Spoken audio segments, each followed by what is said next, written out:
ਵਾਹਿਗੁਰੂ ਜੀ ਕਾ ਖਾਲਸਾ ਵਾਹਿਗੁਰੂ ਜੀ ਕੀ ਫਤਿਹ। ਸ਼੍ਰੀ ਗੁਰੂ ਗ੍ਰੰਥ ਸਾਹਿਬ ਦੇ ਅੰਗ ਨੰਬਰ 63 ਤੇ ਉੱਤੋਂ 5ਵੀਂ ਲਾਈਨ 5 ਨੰਬਰ ਤੋਂ ਬਾਅਦ ਅੰਗ ਨੰਬਰ 63 ਉੱਤੋਂ 5ਵੀਂ ਪੰਕਤੀ ਹੈ 5 ਨੰਬਰ ਤੋਂ ਬਾਅਦ। ਬਹੁਤਾ ਜੀਵਨ ਮੰਗੀਐ ਮੂਆ ਨ ਲੋੜੈ ਕੋਇ, ਸੁਖ ਜੀਵਨ ਤਿਸ ਆਖੀਐ ਜਿਸ ਗੁਰਮੁਖ ਵਸਿਆ ਸੋਏ। ਨਾਮ ਵਿਹੂਣੇ ਕਿਆ ਗਣੀ ਜਿਸ ਹਰ ਗੁਰ ਦਰਸ਼ਨ ਹੋਏ। ਬਹੁਤਾ ਜੀਵਨ ਮੰਗੀ, ਸਾਰੇ ਕਹਿੰਦੇ ਮੈਨੂੰ ਲੰਮੀ ਉਮਰ ਮਿਲ ਜਾਏ, ਅਸੀਸ ਤੇਰੀ ਲੰਮੀ ਉਮਰ ਹੋਵੇ। ਹਰ ਬੰਦਾ ਬਹੁਤ ਜਿਉਣਾ ਚਾਹੁੰਦਾ ਹੈ, ਬਹੁਤਾ ਲੰਮਾ ਜੀਵਨ ਮੰਗਦਾ ਹੈ। ਮੂਆ ਨਾ ਲੋੜੈ ਕੋਈ, ਮੌਤ ਕੋਈ ਵੀ ਨਹੀਂ ਚਾਹੁੰਦਾ, ਮਰਨਾ ਕੋਈ ਨਹੀਂ ਚਾਹੁੰਦਾ ਹੈ। ਸਾਰੇ ਹੀ ਬਹੁਤਾ ਸਮਾਂ ਜਿਉਣਾ ਚਾਹੁੰਦੇ ਹਨ, ਇਹੀ ਮੰਗ ਕਰਦੇ ਨੇ। ਪਰ ਗੁਰਬਾਣੀ ਕਹਿੰਦੀ ਬਹੁਤਾ ਜੀ ਲੰਬੇ ਜੀਵਨ ਨਾਲ ਕੋਈ ਗਰੰਟੀ ਨਹੀਂ ਕਿ ਤੁਸੀਂ ਸੁਖੀ ਹੋ ਜਾਓਗੇ। ਲੰਬੇ ਜਾਂ ਛੋਟੇ ਜੀਵਨ ਦਾ ਸੁੱਖ ਨਾਲ ਕੋਈ ਸੰਬੰਧ ਨਹੀਂ ਹੈ। ਇਸ ਲਈ ਬਹੁਤਾ ਲੰਮਾ ਜੀਵਨ ਮੰਗਣਾ ਵਿਅਰਥ ਹੈ। ਕੀ ਪਤਾ ਬਹੁਤ ਜਦ ਮੈਂ ਦੇਖਿਆ ਜੋ 80 ਸਾਲ ਤੋਂ ਟੱਪ ਜੋ ਫਿਰ ਲੱਤਾਂ ਕੰਮ ਨਹੀਂ ਕਰਦੇ, ਚੱਜ ਨਾਲ ਤੁਰ ਨਹੀਂ ਹੁੰਦਾ, ਖੂੰਡੀ ਬੰਦਾ ਫੜ ਲੈਂਦਾ ਹੈ। ਕਈ ਵਾਰੀ ਜਦੋਂ ਇੱਦਾਂ ਵੱਡੀ ਉਮਰ ਆਪਣੇ ਕੱਪੜੇ ਹੀ ਆਪ ਨਹੀਂ ਬਦਲ ਦਿੰਦੇ, ਬਟਨ ਹੀ ਨਹੀਂ ਬੰਦ ਹੁੰਦੇ ਆਪਣੇ ਹੱਥਾਂ ਨਾਲ। ਬਟਨ ਵਾਲੇ ਵੀ ਦੂਜਾ ਸੱਦਣਾ ਪੈਂਦਾ, ਬਟਨ ਬੰਦ ਕਰਿਓ ਗਲੇ ਖੋਲ੍ਹੋ। ਫਿਰ ਇਹੋ ਜਿਹੇ ਕੀ ਕਰਾਉਣਾ ਹੈ ਜੀ ਉਮਰ ਨੂੰ। ਇਸ ਲਈ ਕਹਿੰਦੇ ਸੁਖ ਜੀਵਨ ਤੇ ਸਾਖੀ ਹੈ। ਸੁਖੀ ਜੀਵਨ ਉਸ ਦਾ ਹੀ ਕਿਹਾ ਜਾਂਦਾ ਹੈ ਜਿਸ ਗੁਰਮੁਖ ਵਸਿਆ ਸੋਏ, ਜਿਹਦੇ ਵਿੱਚ ਗੁਰੂ ਰਾਹੀਂ ਪਰਮਾਤਮਾ ਵਸ ਜਾਵੇ। ਪਰਮਾਤਮਾ ਦੀ ਯਾਦ ਜਿਹਦੇ ਹਿਰਦੇ 'ਚ ਵਸ ਜਾਏ ਨਾ, ਸੁਖੀ ਜੀਵਨ ਤੇ ਉਹਦਾ ਹੁੰਦਾ। ਲੰਮਾ ਜੀਵਨ ਸੁੱਖ ਦੀ ਗਰੰਟੀ ਨਹੀਂ ਹੈ। ਕਿਉਂ ਫਿਰ ਕਈ ਵਾਰੀ ਜੇ ਬਹੁਤ ਉਮਰ ਹੁੰਦੀ ਫਿਰ ਮੇਰੇ ਕੋਲ ਆਉਂਦੇ ਨੇ ਜੀ, ਸਾਡੀ ਮਾਂ ਜੀ, ਸਾਡਾ ਬਾਪ ਜਾਂ ਸਾਡਾ ਦਾਦਾ ਜਾਂ ਸਾਡੀ ਦਾਦੀ, ਉਹ ਜੀ ਅਰਦਾਸ ਕਰੋ ਇਹਦੀ ਛੇਤੀ ਜਾਨ ਨਿਕਲ ਜਾਏ। ਮੇਰਾ ਇਹ ਕੰਮ ਨਹੀਂ ਹੈ ਕਿ ਇਹਦੀ ਛੇਤੀ ਜਾਨ ਨਿਕਲ ਜਾਏ। ਉਹ ਤਾਂ ਜਿੰਨੇ ਹੁਣ ਸਵਾਸ ਲਿਖਾ ਕੇ ਲਿਆਈਏ ਉਨੇ ਹੀ ਭੋਗ ਰਹੇ ਨੇ। ਮੈਂ ਤਾਂ ਪਾੜ ਦੇ ਸਕਦਾ ਵੀ ਇਹਦੇ ਸਵਾਸ ਥੋੜ੍ਹੇ ਸੌਖੇ ਨਿਕਲਣ, ਬਹੁਤਾ ਔਖਾ ਨਾ ਬੰਦਾ ਹੋਵੇ। ਹੋਰ ਕਿਸੇ ਦੀ ਉਮਰ ਨੂੰ ਵਧਾਉਣਾ ਘਟਾਉਣਾ ਇਹ ਸਾਡਾ ਕੰਮ ਨਹੀਂ ਹੈ। ਪਰਮਾਤਮਾ ਨੇ ਗਣ ਕਾਲੇ ਸਭ ਦਿਵਸ ਸਾਸ, ਨਾ ਵੱਢਣ ਘਟਣ ਤਿਲਸਾਰ। ਉਹ ਤੇ ਗਿਣ ਕੇ ਪਹਿਲਾਂ ਪਾਤੇ ਨੇ, ਹੁਣ ਉਹਨੂੰ ਕੌਣ ਵਧਾਏ ਘਟਾਏ। ਬ੍ਰਹਮ ਗਿਆਨੀ ਹੈ ਸਿਰਫ ਜਿਹੜਾ ਵਧਾ ਘਟਾ ਸਕਦਾ। ਉਹਦੇ ਕੋਲ ਤਾਂ ਪਾਵਰ ਪਰਮਾਤਮਾ ਨੇ ਦਿੱਤੀ ਹੋਈ ਹੈ ਨਾ, ਕਿ ਉਹ ਪਰਮਾਤਮਾ ਦੀ ਲਿਖੀ ਹੋਈ ਨੂੰ ਬਦਲ ਸਕਦਾ ਹੈ। ਉਹ ਕਿ ਮਰੇ ਨੂੰ ਜਿਉਂਦਿਆਂ ਵੀ ਕਰ ਸਕਦਾ, ਜਿਉਂਦਿਆਂ ਨੂੰ ਮਾਰ ਵੀ ਸਕਦਾ। ਉਹ ਉਮਰ ਲੰਮੀ ਵੀ ਕਰ ਸਕਦਾ, ਉਹ ਛੋਟੀ ਵੀ ਕਰ ਸਕਦਾ। ਉਹ ਸਮਰੱਥ ਹੈ, ਉਹ ਤਾਂ ਸਮਰੱਥ ਹੁੰਦਾ ਹੈ। ਆਪਾਂ ਜਿਹੜੇ ਆਮ ਲੋਕ ਹਾਂ, ਅਸੀਂ ਕਿਸੇ ਦੀ ਉਮਰ ਨੂੰ ਵਧਾ ਘਟਾ ਨਹੀਂ ਸਕਦੇ। ਅਤੇ ਲੰਮੀ ਉਮਰ ਦਾ ਕਹਿੰਦੇ ਫਾਇਦਾ ਵੀ ਗੁਰੂ ਮਹਾਰਾਜ ਕਹਿੰਦੇ ਕੋਈ ਨਹੀਂ। ਹਾਲਾਂਕਿ ਸਾਰੇ ਹੀ ਚਾਹੁੰਦੇ ਨੇ ਮੈਂ ਬਹੁਤ ਦੇਰ ਜਿਵਾਂ, ਮਰਨਾ ਕੋਈ ਨਹੀਂ ਚਾਹੁੰਦਾ। ਪਰ ਸੁਖੀ ਜੀਵਨ ਉਸ ਦਾ ਹੀ ਕਿਹਾ ਜਾਂਦਾ ਹੈ ਜਿਸ ਦੇ ਵਿੱਚ ਗੁਰੂ ਰਾਹੀਂ ਪਰਮਾਤਮਾ ਵਸ ਜਾਂਦਾ ਹੈ। ਨਾਮ ਵਿਹੂਣੇ ਕਿਆ ਗਣੀ ਜਿਸ ਹਰ ਗੁਰ ਦਰਸ਼ਨ ਨਾ ਹੋਏ। ਜਿਹੜੇ ਨਾਮ ਤੋਂ ਵਿਹੂਣੇ ਹਨ, ਜਿਹੜੇ ਨਾਮ ਨਹੀਂ ਜਪਦੇ, ਉਹਨਾਂ ਦੇ ਕਹਿੰਦੇ ਮੈਂ ਕੀ ਗਿਣਤੀ ਕਰਾਂ, ਕੀ ਨਾਂ ਲਵਾਂ ਉਹਨਾਂ ਦਾ। ਉਹਨਾਂ ਦਾ ਵਰਣਨ ਕਰਨਾ ਹੀ ਫਜ਼ੂਲ ਹੈ। ਜਿਸ ਹਰ ਗੁਰ ਦਰਸ਼ਨ ਨਾ ਹੋਏ, ਜਿਸ ਨੂੰ ਹਰੀ ਗੁਰੂ ਦੇ ਦਰਸ਼ਨ ਹੀ ਨਹੀਂ ਹੋਏ, ਕਹਿੰਦੇ ਉਹ ਨਾਮ ਵਿਹੂਣੇ ਨੇ। ਉਹਨਾਂ ਦਾ ਨਾਮ ਲੈਣ ਦਾ ਕਿਆ ਫਾਇਦਾ ਹੈ। ਕਹਿੰਦੇ ਸੋ ਨਾਮ ਵਿਹੂਣੇ ਨੂੰ ਗੁਰਬਾਣੀ 'ਚ ਪਸੰਦ ਨਹੀਂ ਕੀਤਾ ਗਿਆ। ਸਾਡਾ ਕੰਮ ਹੈ ਨਾਮ ਜਪਦੇ ਜਾਣਾ। ਹਾਂ, ਪਰਮਾਤਮਾ ਮਿਲੇ ਨਾ ਮਿਲੇ ਉਹ ਤਾਂ ਸਾਡੇ ਵੱਸ 'ਚ ਨਹੀਂ ਹੈ।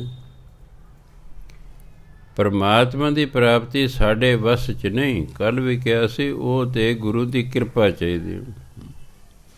ਪਰਮਾਤਮਾ ਜਾਂ ਗੁਰੂ ਦੀ ਕਿਰਪਾ ਚਾਹੀਦੀ ਹੈ, ਉਦੋਂ ਮਿਲੇਗਾ। ਤਾਂ ਸਾਡਾ ਜਿਹੜਾ ਕੰਮ ਹੈ ਉਹ ਹੈ ਸਿਮਰਨ ਕਰੀ ਜਾਣਾ, ਭਜਨ ਬੰਦਗੀ ਕਰੀ ਜਾਣਾ। ਬਸ ਸਾਨੂੰ ਤਾਂ ਇਹੀ ਹੁਕਮ ਹੈ। ਹਾਂ, ਇੰਨਾ ਜ਼ਰੂਰ ਹੈ, ਬਾਣੀ ਕਹਿੰਦੇ ਵੀ ਜੇ ਤੁਸੀਂ ਉਹਦਾ ਹੁਕਮ ਮੰਨੋਗੇ, ਜਿਵੇਂ ਉਹ ਗੁਰੂ ਮਾਰਗ ਉਵੇਂ ਕਰੋਗੇ, ਉਹ ਜ਼ਰੂਰ ਕਿਰਪਾ ਕਰ ਦੇਣਗੇ, ਕਿਉਂਕਿ ਅਸੀਂ ਉਹਨਾਂ ਦੇ ਆਗਿਆਕਾਰੀ ਹੋਵਾਂਗੇ। ਅਤੇ ਆਗਿਆਕਾਰੀ ਚਾਹੇ ਕਰਮਚਾਰੀ ਹੋਵੇ ਅਤੇ ਚਾਹੇ ਬੱਚਾ ਹੋਵੇ, ਚਾਹੇ ਸਟੂਡੈਂਟ ਹੋਵੇ, ਕੋਈ ਵੀ ਆਗਿਆਕਾਰੀ ਹੋਵੇ, ਅਫਸਰ ਦੀ, ਮਾਂ ਪਿਓ ਦੀ, ਟੀਚਰ ਦੀ, ਉਸ 'ਤੇ ਖੁਸ਼ੀ ਹੁੰਦੀ ਹੈ। ਇਸ ਤਰ੍ਹਾਂ ਜਦੋਂ ਗੁਰਬਾਣੀ ਅਨੁਸਾਰ ਅਸੀਂ ਲੱਗੇ ਰਹਾਂਗੇ ਭਜਨ ਬੰਦਗੀ ਕਰਨ, ਗੁਰੂ ਮਹਾਰਾਜ ਦੀ ਖੁਸ਼ੀ ਹੋ ਜਾਏਗੀ, ਉਹ ਕਿਰਪਾ ਕਰ ਦੇਣਗੇ। ਬਸ ਹੋਰ ਕੀ। ਸਾਡਾ ਕੰਮ ਹੈ ਲੱਗੇ ਰਹਿਣਾ, ਕਿਉਂਕਿ ਜਿਹੜੇ ਨਾਮ ਨਹੀਂ ਜਪਦੇ, ਗੁਰਬਾਣੀ ਉਸ ਨੂੰ ਪਸੰਦ ਨਹੀਂ। ਕਹਿੰਦੇ ਇਹ ਨਾ ਕੀ ਨਾਂ ਲੈਣਾ, ਕਹਿੰਦੇ ਛੱਡੋ ਪਰਾਂ। ਕਹਿੰਦੇ ਜਿਉਂ ਸੁਪਨੇ ਨਿਸ ਭੁੱਲੀਏ, ਜਬ ਲਗ ਨਿਦਰਾ ਹੋਏ, ਇਉਂ ਸਰਪਨ ਕੈ ਵਸ ਜੀੜਾ, ਅੰਤਰ ਹਉਮੈ ਦੋਏ, ਗੁਰਮਤਿ ਹੋਏ ਵਿਚਾਰੀਐ, ਸੁਪਨਾ ਇਹ ਜਗ ਲੋਏ। ਨਿਸ ਹਿੰਦੀ ਦਾ ਸ਼ਬਦ ਹੈ ਨਿਸ਼ੀ। ਸਪੈਲਿੰਗ ਨਿਸ਼ੀ ਵਾਲੇ ਹੀ ਹਨ, ਪਰ ਆਪਾਂ ਗੁਰਬਾਣੀ ਦੇ ਨਿਯਮ ਅਨੁਸਾਰ ਸੱਸੇ ਨੂੰ ਸਿਹਾਰੀ ਨਹੀਂ ਬੋਲਦੇ, ਇਸ ਲਈ ਬਾਕੀ ਰਹਿ ਗਿਆ ਨਿਸ। ਜਿਉਂ ਸੁਪਨੇ ਨਿਸ ਭੁੱਲੀਏ, ਨਿਸ ਹੁੰਦੀ ਰਾਤ।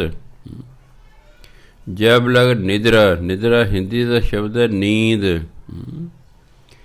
ਜਦੋਂ ਤੱਕ ਮਨੁੱਖ ਨੂੰ ਨੀਂਦ ਆਉਂਦੀ ਹੈ, ਰਾਤ ਨੂੰ ਸੁਪਨਾ ਆਉਂਦਾ ਹੈ, ਉਹ ਸੁਪਨੇ 'ਚ ਅਸਲੀਅਤ ਨੂੰ ਭੁੱਲ ਜਾਂਦਾ ਹੈ। ਸੁਪਨੇ ਦੇ ਵਿੱਚ ਜੋ ਉਹਨੂੰ ਦਿਸ ਰਿਹਾ ਹੈ, ਲੱਗ ਰਿਹਾ ਹੈ, ਉਹਨੂੰ ਸੱਚ ਲੱਗਦਾ। ਹਾਲਾਂਕਿ ਉਹ ਸੁਪਨਾ ਹੁੰਦਾ, ਪਰ ਉਸ ਨੂੰ ਉਸ ਵੇਲੇ ਇਹ ਨਹੀਂ ਪਤਾ ਲੱਗਦਾ ਕਿ ਮੈਨੂੰ ਸੁਪਨਾ ਆ ਰਿਹਾ ਹੈ। ਜਦੋਂ ਆਪਾਂ ਨੂੰ ਰਾਤ ਨੂੰ ਸੁਪਨਾ ਆਉਂਦਾ, ਇਹ ਨਹੀਂ ਪਤਾ ਹੁੰਦਾ, ਉਹ ਤਾਂ ਜਾਗਣ ਤੋਂ ਬਾਅਦ ਪਤਾ ਲੱਗਦਾ ਸੁਪਨਾ ਆਇਆ। ਜਦੋਂ ਸੁਪਨਾ ਆ ਰਿਹਾ ਹੁੰਦਾ ਹੈ, ਉਦੋਂ ਨਹੀਂ ਆਪਾਂ ਨੂੰ ਪਤਾ ਲੱਗਦਾ, ਉਦੋਂ ਤਾਂ ਉਹ ਸੱਚ ਲੱਗ ਰਿਹਾ ਹੁੰਦਾ। ਆਪਾਂ ਨੂੰ ਕੋਈ ਕੁੱਟ ਰਿਹਾ, ਆਪਾਂ ਸੁਪਨੇ 'ਚ ਰੋ ਰਹੇ ਹਾਂ, ਬਚਾਓ ਬਚਾਓ ਕਰ ਰਹੇ ਹਾਂ। ਹਾਲਾਂਕਿ ਕੋਈ ਕੁੱਟ ਨਹੀਂ ਰਿਹਾ, ਕੋਈ ਅਸੀਂ ਰੋ ਨਹੀਂ ਰਹੇ, ਅਸੀਂ ਆਰਾਮ ਨਾਲ ਆਪਣੀ ਮੰਜੀ 'ਤੇ ਲੇਟੇ ਹੋਏ ਹਾਂ। ਉਸ ਵੇਲੇ ਅਸਲੀਅਤ ਭੁੱਲ ਜਾਂਦੀ ਹੈ। ਜੋ ਉਸ ਵੇਲੇ ਬੀਤ ਰਿਹਾ ਉਹੀ ਸੱਚ ਲੱਗਦਾ ਹੈ। ਗੁਰਬਾਣੀ ਕਹਿੰਦੀ, ਹੇ ਇਨਸਾਨ, ਤੂੰ ਜਾਗਦਾ ਨਹੀਂ ਹੈ, ਤੂੰ ਸੁਪਨੇ ਦੇ ਵਿੱਚ ਹੀ ਕਥਾ ਕਰ ਰਿਹਾ, ਤੂੰ ਸੁਪਨੇ ਦੇ ਵਿੱਚ ਹੀ ਕਥਾ ਸੁਣ ਰਿਹਾ, ਤੂੰ ਸੁਪਨੇ 'ਚ ਸੰਥਿਆ ਦੇ ਰਿਹਾ, ਤੂੰ ਸੁਪਨੇ 'ਚ ਸੰਥਿਆ ਲੈ ਰਿਹਾ ਹੈ। ਇਹ ਤਾਂ ਸਭ ਸੁਪਨੇ 'ਚ ਹੈ। ਸੁਪਨੇ 'ਚ ਅਸੀਂ ਪੈਦਾ ਹੋਏ, ਸੁਪਨੇ 'ਚ ਅੱਗੇ ਸਾਡੇ ਬੱਚੇ ਹੋਏ, ਸੁਪਨੇ 'ਚ ਅਸੀਂ ਉਹਨਾਂ ਦੀਆਂ ਸ਼ਾਦੀਆਂ ਕਰ ਰਹੇ ਹਾਂ। ਜਿੱਦਾਂ ਸੁਪਨਾ ਟੁੱਟਦਾ ਹੈ, ਉਹਨੂੰ ਕਹਿੰਦੇ ਇਹ ਮਰ ਗਿਆ ਹੈ। ਜਦੋਂ ਅਸੀਂ ਮਰ ਜਾਵਾਂਗੇ, ਫਿਰ ਸਾਨੂੰ ਪਤਾ ਲੱਗੇ, ਓਹੋ, ਇਹ ਤਾਂ 80-82 ਸਾਲ ਲੰਮਾ ਸੁਪਨਾ ਸੀ, ਅਤੇ ਮੈਂ ਉਂਝ ਹੀ ਦੁਖੀ ਹੁੰਦਾ ਰਿਹਾ ਸੁਪਨੇ ਨੂੰ ਸੱਚ ਮੰਨ ਕੇ। ਅਸੀਂ ਹੁਣ ਵੀ ਨਹੀਂ ਵਿਸ਼ਵਾਸ ਕਰਦੇ। ਬਾਣੀ ਕਹਿੰਦੇ, ਤੁਸੀਂ ਇਹ ਜਿਹੜਾ ਜੀਵਨ ਜਿਉ ਰਹੇ ਤਾਂ ਸੁਪਨਾ ਹੈ, ਇਹ ਤਾਂ ਸੁਪਨੇ ਦੇ ਵਿੱਚ ਹੀ ਤੁਸੀਂ ਸਾਰਾ ਕੁਛ ਕਰ ਰਹੇ ਹੋ। ਤੁਸੀਂ ਇਹਨੂੰ ਸੱਚ ਮੰਨੀ ਬੈਠੇ ਹੋ, ਇਸ ਲਈ ਦੁਖੀ ਹੋ ਰਹੇ ਹੋ, ਇਸ ਲਈ ਦੁਖੀ ਹੋ ਰਹੇ ਹੋ। ਬਈ ਤੁਸੀਂ ਇਹ ਅਸਲੀਅਤ ਨਹੀਂ ਹੈ, ਤੁਸੀਂ ਜੋ ਜੀਵਨ ਜਿਉ ਰਹੇ ਹੋ। ਇਹ ਤਾਂ ਤੁਹਾਨੂੰ ਲੰਮਾ ਸੁਪਨਾ ਹੈ। ਕਿਸੇ ਨੂੰ 5 ਮਿੰਟ ਦਾ ਆਇਆ, ਕਿਸੇ ਨੂੰ 5 ਘੰਟਿਆਂ ਦਾ ਆਇਆ, ਕਿਸੇ ਨੂੰ 70 ਸਾਲ ਦਾ, ਕਿਸੇ ਨੂੰ 100 ਸਾਲ ਦਾ। ਇਹ ਤਾਂ ਸੁਪਨਾ ਹੈ। ਬ੍ਰਹਮ ਗਿਆਨੀ ਦਾ ਜਿਉਂਦਿਆਂ ਹੀ ਸੁਪਨਾ ਟੁੱਟ ਜਾਂਦਾ ਹੈ। ਉਹਨੂੰ ਪਤਾ ਲੱਗਦਾ ਮੈਂ ਜਿੰਨਾ ਮਗਰ ਜੀਵਨ ਜਿਵੇਂ, ਇਹ ਤਾਂ ਸਾਰਾ ਸੁਪਨਾ ਸੀ, ਇਹ ਤਾਂ ਸਾਰਾ ਸੁਪਨਾ ਸੀ ਜਿਹੜਾ ਮੈਂ ਜੀਵਨ ਜਿਉਂ ਲਿਆ ਹੈ। ਪਰ ਸਾਨੂੰ ਮਰਨ ਤੋਂ ਬਾਅਦ ਪਤਾ ਲੱਗਦਾ ਕਿ ਉਹ ਜਿਹੜਾ ਮੈਂ ਜੀਵਨ ਜਿਵੇਂ ਮੈਂ ਸੁਪਨੇ 'ਚ ਹੀ ਚੋਰੀਆਂ ਕਰਦਾ ਰਿਹਾ, ਮੈਂ ਸੁਪਨੇ 'ਚ ਡਾਕੇ ਮਾਰਦਾ ਰਿਹਾ, ਮੈਂ ਸੁਪਨੇ 'ਚ ਠੱਗੀਆਂ ਕਰਦਾ ਰਿਹਾ, ਮੈਂ ਸੁਪਨੇ 'ਚ ਮਿਲਾਵਟਾਂ ਕਰਦਾ ਰਿਹਾ, ਮੈਂ ਸੁਪਨੇ 'ਚ ਹੀ ਰਿਸ਼ਵਤ ਲੈਂਦਾ ਰਿਹਾ, ਮੈਂ ਸੁਪਨੇ 'ਚ ਹੀ ਕਤਲ ਕਰਦਾ ਰਿਹਾ। ਇਹ ਸੁਪਨੇ ਨਹੀਂ ਨਾ ਸਾਨੂੰ ਵਿਸ਼ਵਾਸ ਆਉਂਦਾ। ਕੁਝ ਗੱਲਾਂ ਨੇ ਜਿਨ੍ਹਾਂ 'ਤੇ ਸਾਨੂੰ ਵਿਸ਼ਵਾਸ ਨਹੀਂ ਆਉਂਦਾ। ਹਾਲਾਂਕਿ ਬਾਣੀ ਗੁਰੂ ਹੈ। ਗੁਰੂ ਮਹਾਰਾਜ ਕਹਿੰਦੇ ਹੈ ਇਨਸਾਨ, ਇਹ ਤੂੰ ਜੇ ਤੂੰ ਜੀਵਨ ਜਿਹੜਾ ਬਤੀਤ ਕਰ ਰਿਹਾ ਇਹ ਤਾਂ ਸੁਪਨਾ ਹੈ, ਇਹ ਸੱਚ ਨਹੀਂ ਹੈ, ਇਹ ਸੱਚ ਨਹੀਂ ਹੈ। ਜਿਉਂ ਸੁਪਨਾਰ ਪੇਖਣਾ ਐਸੇ ਜਗ ਕੋ ਜਾਣ। ਪੇਖਣਾ ਹੁੰਦਾ ਤਮਾਸ਼ਾ, ਮਦਾਰੀ ਤਮਾਸ਼ਾ ਵਿਖਾਉਂਦਾ, ਉਹ ਸੱਚ ਨਹੀਂ ਹੁੰਦਾ। ਕਈ ਵਾਰੀ ਮਦਾਰੀ ਆਉਣੇ, ਉਹਨਾਂ ਨੇ ਇੱਕ ਖਾਲੀ ਡੱਬਾ ਜਿਹਾ ਲੈ ਲੈਣਾ, ਡੱਬਾ ਲੈ ਕੇ ਸਾਡੇ ਉਹਦੇ ਸਕੂਲ ਲੱਗੇ ਡੱਬਾ ਲੈ ਲਿਆ, ਉਹਦੇ ਉੱਤੇ ਇੱਕ ਕੱਪੜਾ ਪਾ ਦੇਣਾ, ਇੱਕ ਉਹਦੇ ਕਾਲਾ ਡੰਡਾ ਉਹਦੇ ਕੋਲ, ਜਿਵੇਂ ਪੰਜਾਬੀ ਕਹਿੰਦੇ ਝੁਰਲੂ, ਮੈਜਿਕ ਰੋਡ, ਉਹਨੇ ਉੱਤੇ ਮੂੰਹ ਉਂਝ ਹਿਲਾਈ ਜਾਣਾ, ਐਂ ਉਹਦੇ ਉੱਤੇ ਫੇਰ ਲਿਆ, ਮੈਂ ਕੋਈ ਮੰਤਰ ਪੜ੍ਹਦਾ, ਢੱਕਣ ਚੱਕਣਾ, ਵਿੱਚੋਂ ਕਬੂਤਰ ਨਿਕਲਦੇ, ਉਸ ਨੂੰ ਸੱਚ ਮੰਨ ਲੈਣਾ ਵੀ ਹਾਂ ਕਮਾਲ ਕਰਤੇ, ਇਸ ਨੇ ਵਿੱਚੋਂ ਕਬੂਤਰ ਕੱਢਦੇ। ਮਗਰੋਂ ਜਿਹੜਾ ਹੈ ਨਾ ਉੱਥੇ ਕੋਈ ਕਬੂਤਰ, ਨਾ ਉੱਥੇ ਕੁਛ ਵੀ ਨਾ, ਮਦਾਰੀ ਨੇ ਆਪਣਾ ਸਮਾਨ ਜਿਹਾ ਥੈਲੇ 'ਚ ਪਾਇਆ, ਖਤਮ ਕੰਮ, ਤਮਾਸ਼ਾ ਖਤਮ।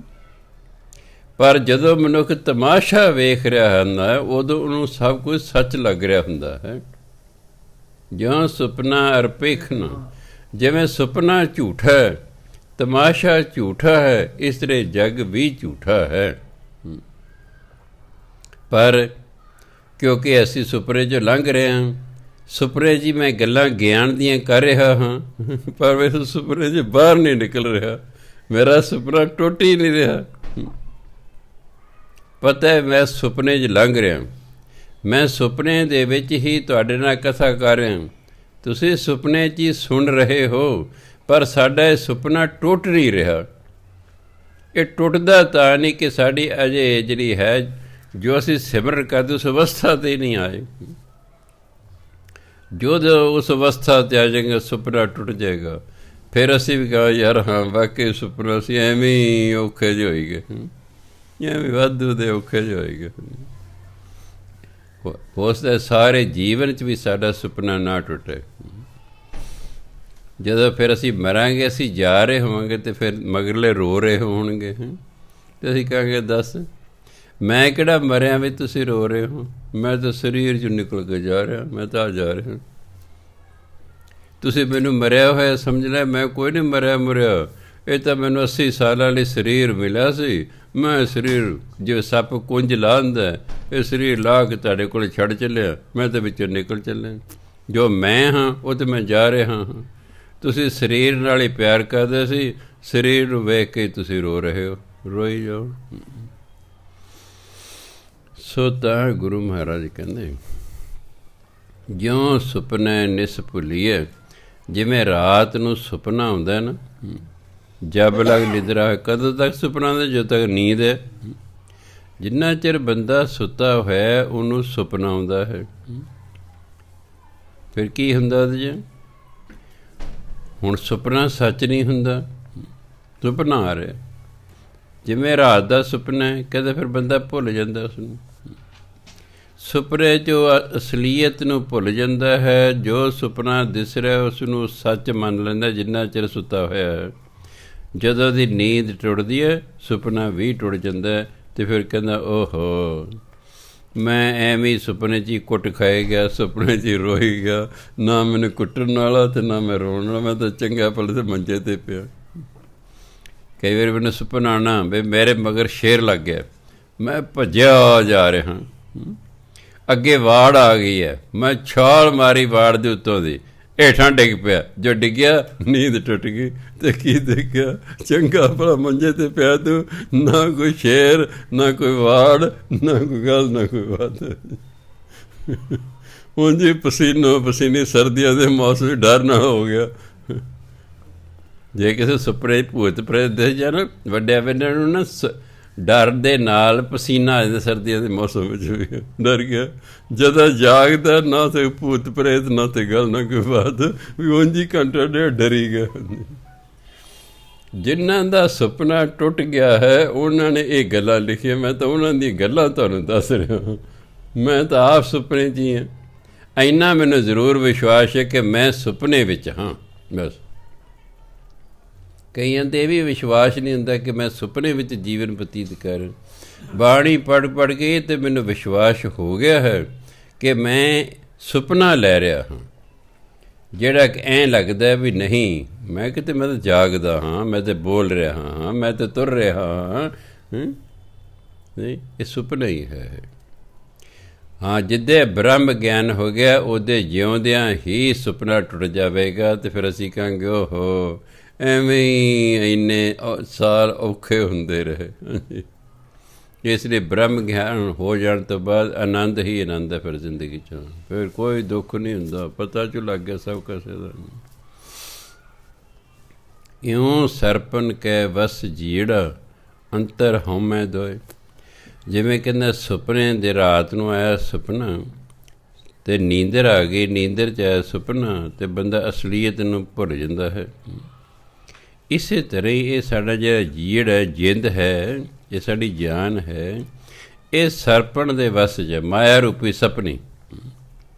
ਸਰਪਣ ਹਿੰਦੀ ਦਾ ਸ਼ਬਦ ਹੈ ਜਿਹਦਾ ਮਤਲਬ ਸਪਨੀ।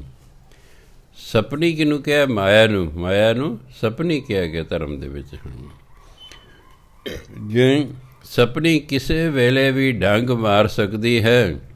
ਇਹ ਮਨੁੱਖ ਮਾਇਆ ਦੀ ਖਾਤਰ ਬਾਪ ਦਾ ਕਤਲ ਕਰ ਸਕਦਾ ਹੈ, ਮਾਂ ਦਾ ਕਤਲ ਕਰ ਸਕਦਾ ਹੈ, ਇਹ ਕੁਛ ਵੀ ਕਰ ਸਕਦਾ ਮਾਇਆ ਦੀ ਖਾਤਰ। ਮਾਇਆ ਦੀ ਖਾਤਰ ਸਾਰਾ ਦੇਸ਼ ਵੇਚਿਆ ਜਾ ਸਕਦਾ ਹੈ, ਇਹ ਸਭ ਕੁਛ ਹੈ। ਮਾਇਆ ਦੀ ਖਾਤਰ ਦੁਸ਼ਮਣ ਦੇਸ਼ ਨੂੰ ਭੇਤ ਦਿੱਤੇ ਜਾਂਦੇ ਫੌਜ ਦੇ ਵਿੱਚ। ਹਾਂ ਵੀ ਆਹ ਕੁਛ ਹੈ ਸਾਡੇ, ਇੱਥੇ ਫਲਾਣੇ ਸਾਡੇ ਨੇ, ਅਸੀਂ ਸਾਡਾ ਜਿਹੜਾ ਐਟਮ ਬੰਬ ਫਲਾਣੀ ਥਾਂ 'ਤੇ ਰੱਖਿਆ ਹੋਇਆ, ਮਾਇਆ ਹੈ। ਇਹ ਮਾਇਆ ਸਪਨੀ ਹੈ। ਇਹ ਕਿਸੇ ਜਦੋਂ ਕਿਸੇ ਡੰਗ ਮਾਰਦੀ ਹੈ ਨਾ, ਬਸ ਉਹ ਵਿਕ ਵਿਕਾ ਜਾਂਦਾ ਫਿਰ ਮਾਇਆ ਦੇ ਹੱਥੋਂ। ਹਾਂਜੀ, ਇਉਂ ਸਰਪਨ ਕੈ ਵਸ ਜੀੜਾ ਅੰਤਰ ਹਉਮੈ ਦੋਏ। ਜਦੋਂ ਅੰਦਰ ਹਉਮੈ ਹੋਵੇਗੀ, ਅੰਦਰ ਦੋਏ ਦਵੈਤ ਭਾਵਨਾ ਹੋਏਗੀ। ਦਵੈਤ ਭਾਵਨਾ ਦਾ ਮੇਰ ਤੇਰ, ਇਹ ਮੇਰਾ ਜੀ, ਇਹ ਤੇਰਾ ਹੈ, ਇਹ ਆਪਣਾ ਜੀ, ਇਹ ਬੇਗਾਨਾ ਹੈ, ਇਹ ਚੰਗਾ ਹੈ, ਇਹ ਮੰਦਾ ਹੈ। ਦੋ ਜਦੋਂ ਅੰਦਰ ਵਿਚਾਰ ਚੱਲ ਰਹੇ ਹਨ, ਉਹਨੂੰ ਕਹਿੰਦੇ ਨੇ ਦੋਏ ਜਾਂ ਦਵੈਤ ਭਾਵ। ਅੰਦਰ ਹਉਮੈ ਹੈ, ਅੰਦਰ ਦਵੈਤ ਭਾਵ ਹੈ। ਐਂ ਸਮਝੋ ਇਹ ਜਿਹੜੀ ਜਿੰਦ ਹੈ ਇਹ ਸਪਨੀ ਦੇ ਵਸ ਵਿੱਚ ਹੈ। ਗੁਰਮਤਿ ਹੋਏ ਵਿਚਾਰੀਏ ਸੁਪਨਾ ਇਹ ਜਗ ਲੋਏ। ਜਦੋਂ ਮਨੁੱਖ ਗੁਰੂ ਦੀ ਮੱਤ 'ਤੇ ਚੱਲਦਾ, ਫਿਰ ਉਹ ਵਿਚਾਰ ਕਰਦਾ, ਫਿਰ ਉਹਨੂੰ ਸਮਝ ਆਉਂਦੀ ਹੈ ਵੀ ਇਹ ਜੱਗ, ਇਹ ਲੋਏ, ਇਹ ਸੰਸਾਰ ਇੱਕ ਸੁਪਨਾ ਹੈ। ਇਹ ਸੁਪਨਾ ਹੈ, ਇਹ ਅਸਲੀਅਤ ਨਹੀਂ ਹੈ। ਪਰ ਪ੍ਰੋਬਲਮ ਤਾਂ ਇਹ ਹੈ ਕਿ ਸੁਪਨਾ ਹੀ ਨਹੀਂ ਟੁੱਟ ਰਿਹਾ ਹੈਗਾ। ਇਹ ਪਤਾ ਨਹੀਂ ਕਿੰਨੇ ਜਨਮਾਂ ਬਾਅਦ ਟੁੱਟੇਗਾ। ਅਗਲਾ ਜਨਮ ਵੀ ਇਸੇ ਤਰ੍ਹਾਂ ਸੁਪਨੇ 'ਚ ਹੀ ਲੈ ਲੈਣਾ ਹੈ। ਜਿਵੇਂ ਪੰਚਮ ਪਾਤਸ਼ਾਹ ਕੋਲ ਇੱਕ ਰਾਜਾ ਆ ਗਿਆ ਹਿਮਾਚਲ ਦਾ। ਕਿਸੇ ਸਿੱਖ ਨੇ ਕਿਹਾ ਵੀ ਤੁਹਾਡੀ ਕਿਸਮਤ ਤਾਂ ਬਦਲ ਸਕਦੀ ਹੈ, ਤੁਸੀਂ ਗੁਰੂ ਕੋਲ ਜਾਓ। ਚਲੋ ਸਿੱਖ ਪੰਚਮ ਪਾਤਸ਼ਾਹ ਕੋਲ ਲਿਆ ਹੈ। ਰਾਜੇ ਨੇ ਸੋਚਿਆ ਮੈਂ ਆਪਣੀ ਕਿਸਮਤ ਵਧੀਆ ਬਣਵਾ ਕੇ ਲਿਆਵਾਂਗੇ ਗੁਰੂ ਮਹਾਰਾਜ ਤੋਂ। ਅੱਗੇ ਜਦ ਮੱਥਾ ਟੇਕ ਕੇ ਬੈਠਾ ਨਾ ਦਰਬਾਰ ਦੇ ਵਿੱਚ, ਅਤੇ ਜਿਹੜੇ ਕੀਰਤਨੀ ਨੇ ਉਹ ਕੀਰਤਨ ਕਰ ਰਹੇ ਨੇ। ਲਿਖੇ ਜੋ ਲੇਖ ਮੱਥੇ ਦੇ ਮਿਟਾਇਆ ਨਹੀਂ ਮਿਟਦੇ। ਉਹ ਕਹਿੰਦਾ ਵੀ ਜੇ ਮਿਟਣੀ ਨਹੀਂ ਫਿਰ ਮੈਂ ਇੱਥੇ ਆ ਕੇ ਕੀ ਕਰਨਾ ਸੀ? ਮੈਂ ਤਾਂ ਆਪਣੀ ਕਿਸਮਤ ਬਦਲਾਉਣ ਆਇਆ ਸੀ, ਅਤੇ ਇਹ ਤਾਂ ਕਹਿ ਰਹੇ ਕਿਸਮਤ ਬਦਲਦੀ ਨਹੀਂ ਹੈ। ਜੋ ਲਿਖਿਆ ਹੋਇਆ ਉਹ ਭੋਗਣਾ ਪੈਣਾ, ਇਹ ਸੋਚੀ ਜਾਂਦਾ। ਚਲੋ ਜੀ, ਸਮਾਪਤੀ ਹੋਈ ਦੀਵਾਨ ਦੀ। ਗੁਰੂ ਮਹਾਰਾਜ ਹਾਲ ਚਾਲ ਪੁੱਛਿਆ ਹੈ, ਲੰਗਰ ਪਾਣੀ ਛਕਾਇਆ। ਕਿਵੇਂ ਆਇਆ ਜੀ? ਕਹਿੰਦਾ ਮੈਂ ਤਾਂ ਆਇਆ ਸੀ ਵੀ ਆਪਣੀ ਤੁਹਾਡੇ ਤੋਂ ਕਿਸਮਤ ਬਦਲਾ ਕੇ ਲਿਆਵਾਂਗਾ। ਅੱਗੋਂ ਤੁਹਾਡੇ ਕੀਰਤਨੀ ਕਹਿ ਰਹੇ ਵੀ ਜੋ ਲਿਖਿਆ ਹੋਇਆ ਉਹ ਤਾਂ ਬਦਲਦਾ ਹੀ ਨਹੀਂ, ਫਿਰ ਇੱਥੇ ਆਉਣ ਦਾ ਫਾਇਦਾ ਕਿਆ ਹੈ? ਕਹਿੰਦੇ ਕੋਈ ਨਹੀਂ ਮਹਾਰਾਜਨ, ਤੁਸੀਂ ਅੱਜ ਇੱਥੇ ਆਰਾਮ ਕਰੋ, ਲੰਗਰ ਪਾਣੀ ਛਕੋ, ਰਾਤ ਰਹੋ, ਕੱਲ੍ਹ ਨੂੰ ਤੁਹਾਡੇ ਪ੍ਰਸ਼ਨ ਦਾ ਉੱਤਰ ਦੇਵਾਂਗੇ। ਸਤਿਭਜਨ ਜੀ ਰਹਿ ਪਿਆ। ਗੁਰੂ ਮਹਾਰਾਜ ਰਹਿਣ ਦਾ ਪ੍ਰਬੰਧ ਕਰਤਾ, ਕਮਰਾ ਕੁਮਰਾ ਸਾਰਾ ਦੇ ਦਿੱਤਾ। ਰਾਤ ਨੂੰ ਆਉਂਦਾ ਉਹਨੂੰ ਸੁਪਨਾ ਵੀ ਉਹ ਤਾਂ ਚੰਡਾਲ ਬਣ ਗਿਆ ਹੈ। ਹਿੰਦੁਸਤਾਨ ਦੇ ਵਿੱਚ 4 ਜਾਤਾਂ ਦੇ ਆਮ ਲੋਕਾਂ ਨੂੰ ਪਤਾ ਹੈ, ਬ੍ਰਾਹਮਣ, ਖੱਤਰੀ, ਵੈਸ਼ ਅਤੇ ਸ਼ੂਦਰ।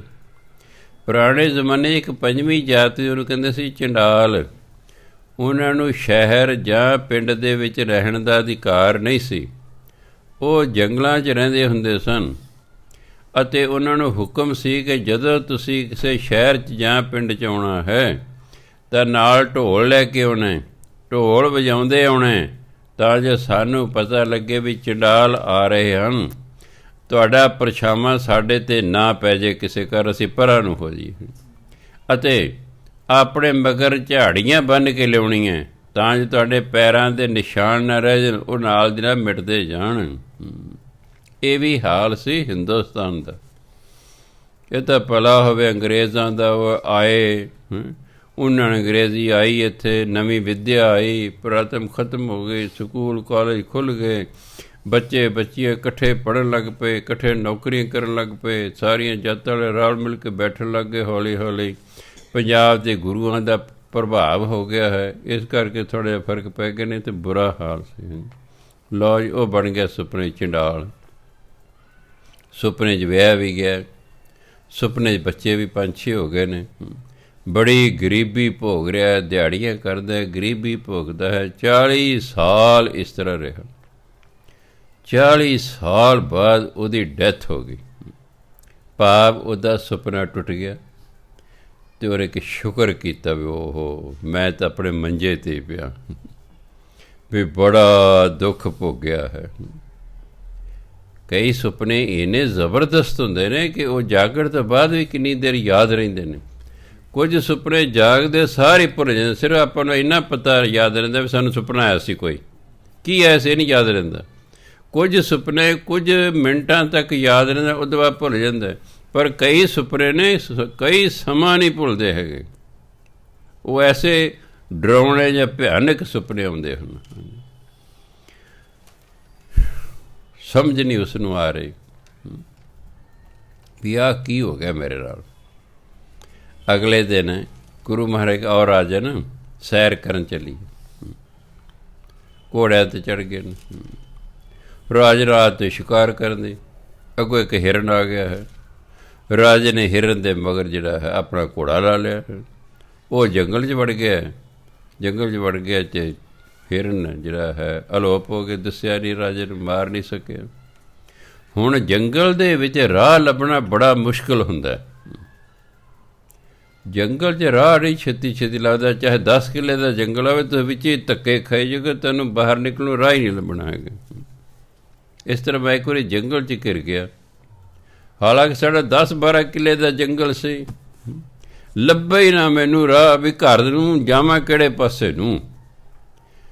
ਅਚਾਨਕ ਮੈਨੂੰ ਸੁੱਝ ਗਈ, ਮੈਂ ਦਰਖਤ 'ਤੇ ਚੜ੍ਹ ਗਿਆ।